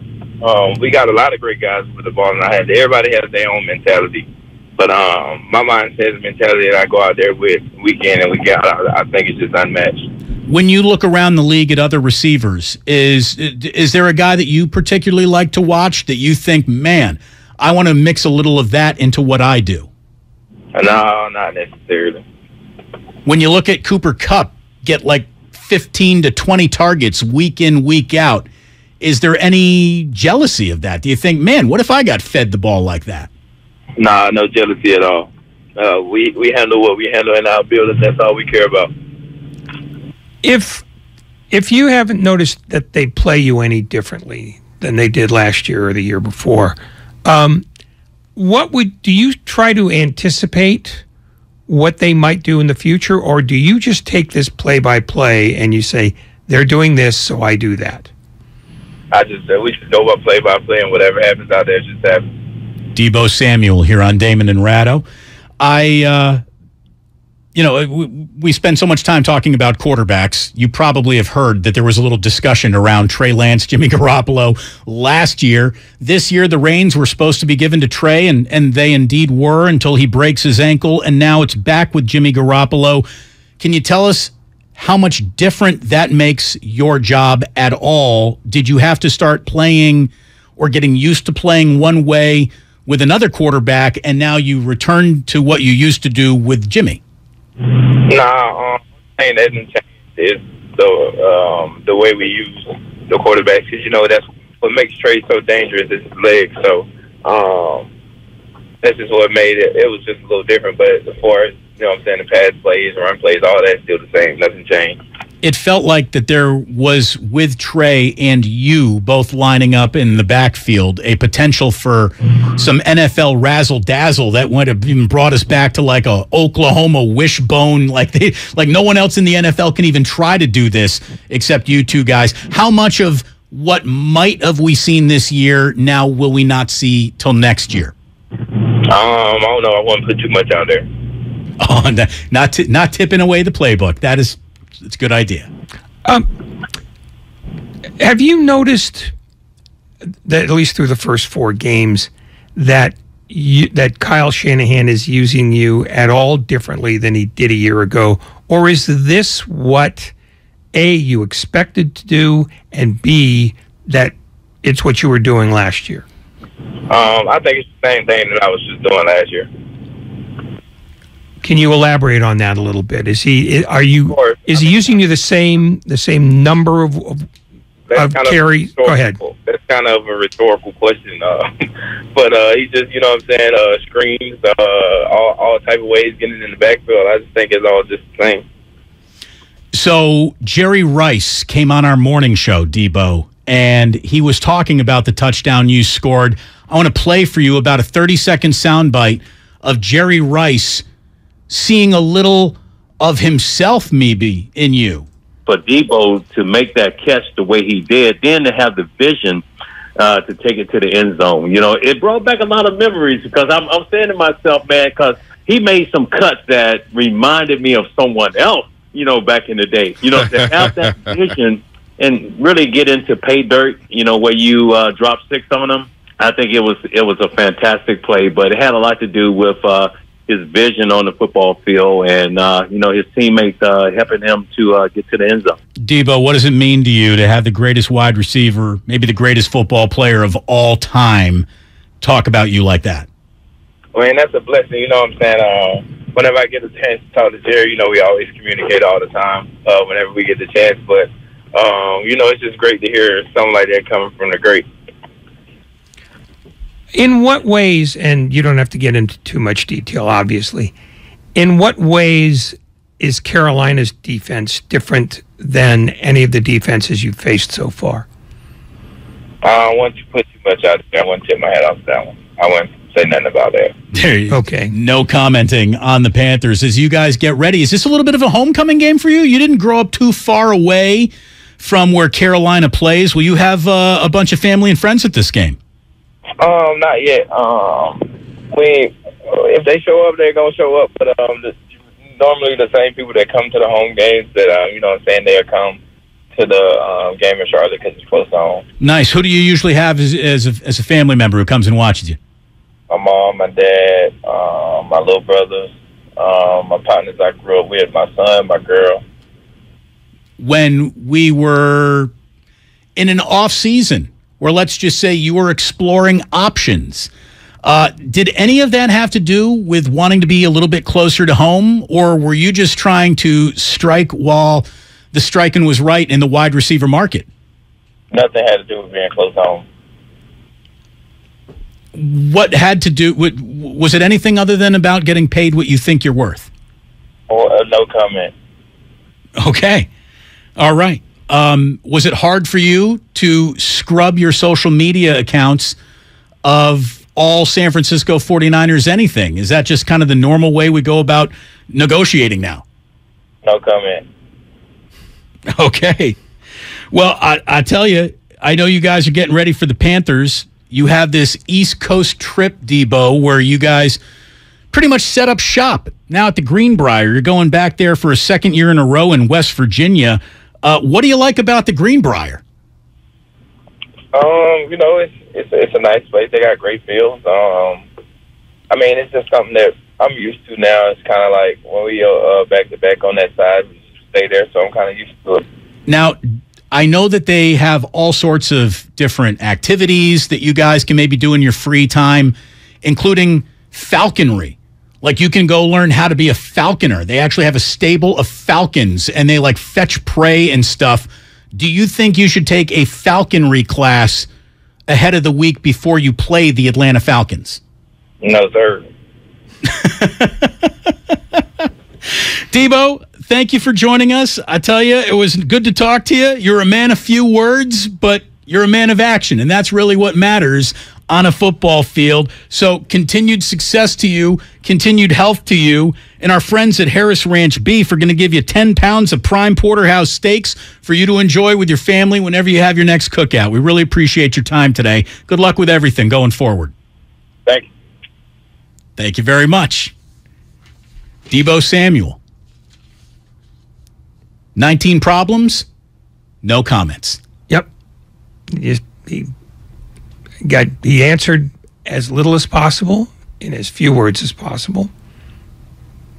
Kyle Shanahan must have loved that. Oh, ecstatic. In fact, he probably thought he was a little wordy. I don't mind the no comment. I appreciate the no comment only because it's more honest than trying to filibuster a no comment. Yeah. No, I mean, he was very straightforward about what he wanted to talk about and what he didn't want to talk about. He didn't want to tip anything. He didn't want to tip anything. What are the Carolina Panthers like? I don't want to talk about it. Yeah. They're carbon-based life forms. You know, thanks. Somebody said, you guys had as much trouble of getting to him in that interview as Jalen Ramsey did getting to him on the field. Hey, he's a man of few words. I mean, there is no long expounding Deebo Samuel answer really to be found anywhere. Yeah, so that was quick in and out. Probably had the car running while he was doing it. Hard to tell which of you guys he likes more. Oh, I think it was a two-way tie. Yeah, I know. Between everybody else on earth. Yeah. That was good. That was good. Awkward radio is good radio. I don't think he likes you guys. I don't like me either. I don't think, here's the thing. I don't think he likes anyone in media. I don't think he likes talking to media. He certainly doesn't want to talk about any level of holdout. He don't want to talk about anything that's coming up this week. It's fine.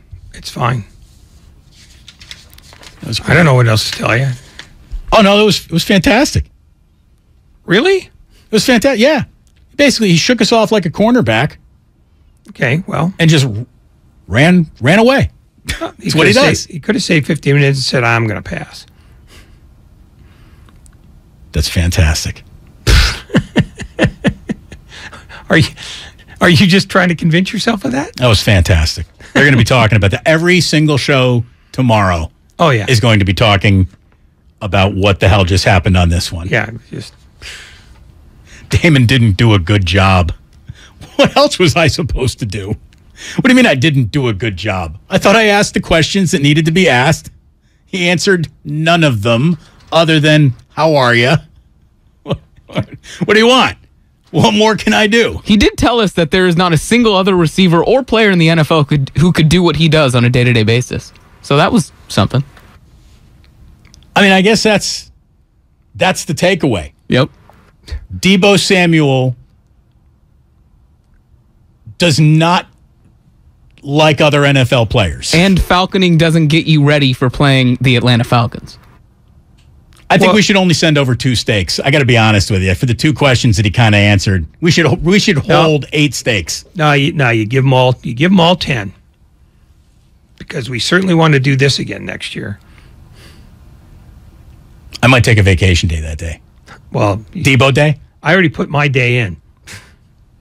Are you off next week?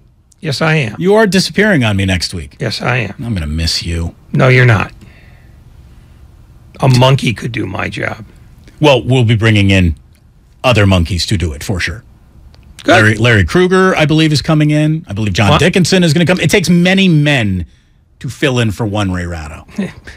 You just equated them all to monkeys, so clearly it's not that big a lift. Today was the last day of your Major League Baseball season in the Bay Area. Saved its best for last. Bay Area 2-0 today, undefeated, Ray. Yep. Undefeated on the last day of the baseball season. The A's wrap up their year, what a nice 62-100? Yep. They beat Shohei Ohtani. Very nice. Probably cost him the Cy Young. Did he give up? What did they give up? 2 runs? One run? He lost to the A's. He wasn't going to get the Cy Young anyway. I'm just being facetious. He might get the Cy Young. No, he won't. Who's taking the Cy Young? Justin Verlander. You think? I do think. Okay, what are you, Deebo? You going to give me one-word answers? You want to make an argument? No, would you like to expound on that, Deebo? Justin Verlander has had a fabulous season as a pitcher. His season was better as a pitcher than Ohtani's was as a pitcher. Ohtani's value is that he can do both things to such an extent that he'll probably finish second in both ballots. Since June, he has been, any way you want to measure it, the best pitcher in all of baseball. Except for Verlander. Verlander's been staggering. I mean, it's one of the best seasons he's ever had, and he's going to the Hall of Fame. And I'm not trying to down Shohei Ohtani. He's the second best player in the 2 pursuits of baseball. The A's pick up a win, and the Giants, for the first time in the history of their franchise, 81-81. First time. The only time they've ever finished 500 is this season. And when you really think about it, isn't it perfect? I mean, isn't that the perfect record to frame what this year was for the San Francisco Giants at 81-81? They nailed it. They were as down the middle average as you could be. A pitching staff that wasn't bad enough to all the way hate, never good enough to totally believe in. A lineup that never ever put like 3 good weeks together, yet never so fell out of scoring runs that they were an offensive embarrassment game after game after game. They were just the whole way through. That's about as least amount of fun as any Giants fan could I think of had. Because anytime you wanted to believe, you were told not to believe. And then anytime you started to give it up, there was a reason to stick around. Very frustrating year. I mean, they made the last few weeks mildly interesting, but by then, all the ships had sailed. And even at that, this record this year is their second best since 2016. So it's an improvement on what they've been, by and large. Last year is the outlier. It almost doesn't count. Happened on another planet. But it's the first time they're not a losing team since 2016. Other than, again, the year that makes no sense. Maybe we should have asked Deebo Samuel about the cheating at the walleye tournament in Ohio. We'd have gotten the same answer. Well, he might have been more open to talk about that. He wouldn't have known about it, for one. Oh, everyone knows about it. Everyone knows about it. Everyone knows about it. Everyone knows about it. Okay. Well, if he knew about it, I would expect very little in the way of an answer. Get Deebo back on the phone, if you would, please, I'll Lucas. cut your hand off. If you could get him back on the phone, tell him we just want to ask him about the lead weights that were put in walleye as it's something else. Jay Busby of Yahoo Sports wrote a hell of a write-up about this thing. And you want to talk about two men who were very lucky to have not been physically assaulted at a sporting event? Yeah, I mean, yeah, don't screw with a fishing tournament. And there was money involved. There was serious money involved. There's big money. Yeah. Big money involved. And the amount of investment that these guys make to become this level of big money fishermen is significant enough where people were really mad. Like when you heard people saying, like, call the cops, which, is officially like the whitest Karen thing to say out loud these days. Someone should get the police here. It's not breaking the law to fill a dead fish with ball bearings. No, but this is an example of like grand theft level fraud. If you take the money. If you get the money. And that's the thing, though. Yeah. Now that I see you're cheating today and you've won like 6 of the past 12 tournaments, let's talk of now. Like, yeah.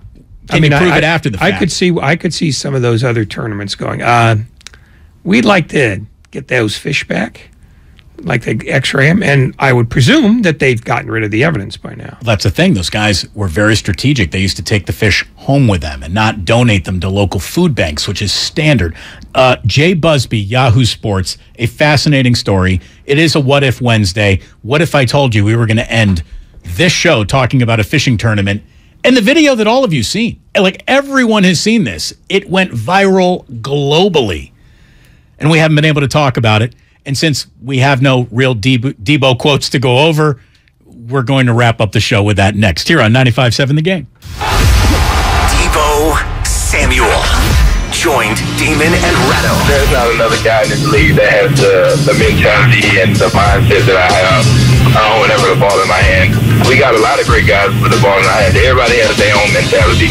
But my mindset is mentality that I go out there with week in and week out. I think it's just unmatched. The best 49ers coverage is right here on 95.7 The Game. There's a reason Comcast Business powers more businesses than any other provider. Actually, there's a few. Comcast Business offers the fastest, reliable network, the peace of mind that comes with Security Edge, helping to protect all your connected devices, and the most reliable 5G mobile network. Want me to keep going? I can. Whether your small business is starting or growing, you need Comcast Business. Technology solutions that put you ahead and give you serious savings. Comcast Business, powering possibilities. Get started with fast speeds and advanced security. Together for just $69.99 a month for 12 months with a 2-year agreement. Or find out how to get up to a $650 prepaid card with a qualifying bundle. Limited time offer, restrictions apply. New 50 megabits per second internet and Security Edge customers only. Requires enrollment in EcoBill and AutoPay. Equipment, taxes, and fees extra and subject to change. Comcast Business Mobile utilizes the network with the most Root Metrics 5G data reliability wins in 1H 2022. Results may vary, not an endorsement. Do you think all premium fuels are the same? Well, your engine doesn't. Shell V-Power Nitro Plus helps keep your engine running like new because it's engineered to defend against 4 main engine threats: gunk, wear, corrosion, and friction. So next time, choose Shell's most advanced fuel ever. It's fuel for thought. In engines that continuously use Shell V-Power Nitro Plus premium gasoline. It's easy to think all money managers are pretty much the same. But at Fisher Investments, we're clearly different. Different? How? You sell high commission investment products, right? No. Fisher Investments doesn't sell any commission-based investment products. Well, you must earn commissions on trades. Nope, never at Fisher. We're a fiduciary, obligated to act in our client's best interest. It's the highest standard of care for a financial advisor. How do you know what's in their best interest? We get to know our clients and then tailor a portfolio based on their goals and needs. But you probably sneak in some hidden and layered fees. No, we have one transparent management fee, structured so we do better when our clients do better.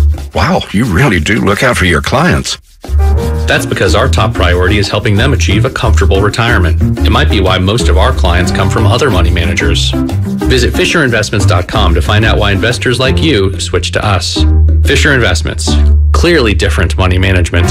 Investments and securities involve the risk of loss. This Hispanic Heritage Month, the Multicultural Institute is celebrating 31 years in the community. That's 31 years of experience coming together to support and uplift each other. The Multicultural Institute connects day laborers and domestic workers with employers to ensure dignity while also providing comprehensive year-round services for the Bay Area's low-income Latinx community. To hire a day laborer or learn more about the Multicultural Institute, visit their website at mionline.org. That's mionline.org. Golfers, now at the Golf Mart, it's time to hit faster, longer, and straighter with Titleist. The new TSR drivers are designed to maximize distance and elevate your performance. Titleist TSR driver, pushing for perfection every day. Come into the Golf Mart for the new Titleist TSR drivers and get custom fit for free today. Can't make it in store? Visit us online at worldwidegolfshops.com. The Golf Mart, home of the 90-day satisfaction guarantee and family owned and operated since 1984. Score big with Xfinity Internet. It's made to do anything, so you can do anything. Supercharge your home with the game-changing speed of supersonic Wi-Fi. With 3 times more bandwidth, it covers the field and then some. And blocks billions of threats with advanced security that helps keep you protected at home and on the go. If you're keeping score, that's internet that does it all. That's unbeatable internet from Xfinity. Learn more at Xfinity.com. Restrictions apply. Not available in all areas. She posted about us just now. Celebrities can't get enough of Beyonce's bespoke skincare line. She has 147 million followers. How do we monetize? She needs a social media associate to help her with the hype. We should repost this. Do we need a hashtag? Indeed can help her hire great people fast. I need Indeed. Indeed you do. You can schedule and conduct virtual interviews all from your employer dashboard. Visit Indeed.com/credit and get $75 towards your first sponsored job. Terms and conditions apply. And Doug. Hey, listener. Welcome to Limu's Karaoke Lounge, where Liberty Mutual customizes your car insurance so you only pay for what you need, and the music never stops. Hit it. There's an emu with a full-time job. His partner's Doug, but Limu's the heartthrob. Grubs and worms, that's what Limu eats. Gotta fuel up to save you money and hit the streets. Only pay for what you need at libertymutual.com. Liberty, liberty, liberty, liberty. Get what you want and pay over time when you use your Lowe's Advantage Card. Now through October 26, 2022. Ask for 0% APR with 36 fixed monthly payments on a product installation or appliance purchase of $1,000 or more. Shop for the appliances you want in-store or online. Or go to the store nearest you for installation. Now at Lowe's. Offer subject to credit approval. Minimum monthly payments required. See store Lowe's.com for details. U.S. only. Charging a cell phone can be like getting a booster shot. A booster is given to enhance or restore protection after a primary series vaccination, which wanes over time. Schedule an appointment when you are eligible. Sponsored by Pfizer and BioNTech. Here's what happened today on The Game. Presented by the County of Santa Clara. The morning roast from 6 to 9. Aaron Judge hit 62. I'm telling you, man, this may be one of the greatest contract years for a player of all time. The guy is in line for a triple crown. Willard and Dibbs from 9 to noon. If I can't remember someone's name, I'm just going with Kyle. And I feel like I've got about a 28 to 29% chance. Thanks, Kyle. Steiny and Guru from noon to 3. And again, I was rooting for Kittle, but like you said, it was solid. And if Jimmy cannot turn the ball over, I mean, the Niners are going to be a problem. And Damon and Ratto from 3 to 6. So the guy who's got to get out of his emotions, I think, is John Heyman. And you know what I would really love to see happen, Ray? I would love to see Aaron Judge test positive for steroids. The best of the game, presented by the County of Santa Clara. Book a COVID-19 booster shot now at sccfreevax.org or call 211.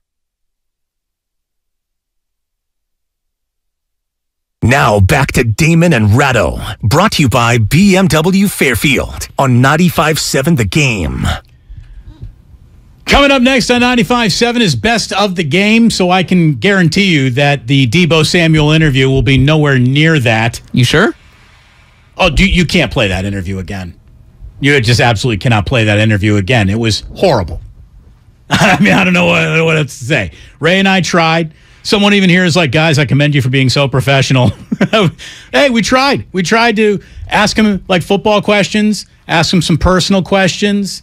And then just, okay, well, maybe just joke around a little. Like, we'll ask about the falconry thing. Like, just joke around, maybe lighten him up a little bit. Nothing worked. Nothing worked. That guy didn't want to do that interview at all. Not with just us. He didn't want to talk to anybody. He should have said no. Yeah, he should have. Just, no, I'll pass. It's not going to diminish him in the eyes of his fellow players, his coaching staff, his organization, or the fans. Take the day. Save yourself the 15 minutes. We do now know that he doesn't know what rhetorical means. There is that. But again, I don't think there's a vocabulary test at this point.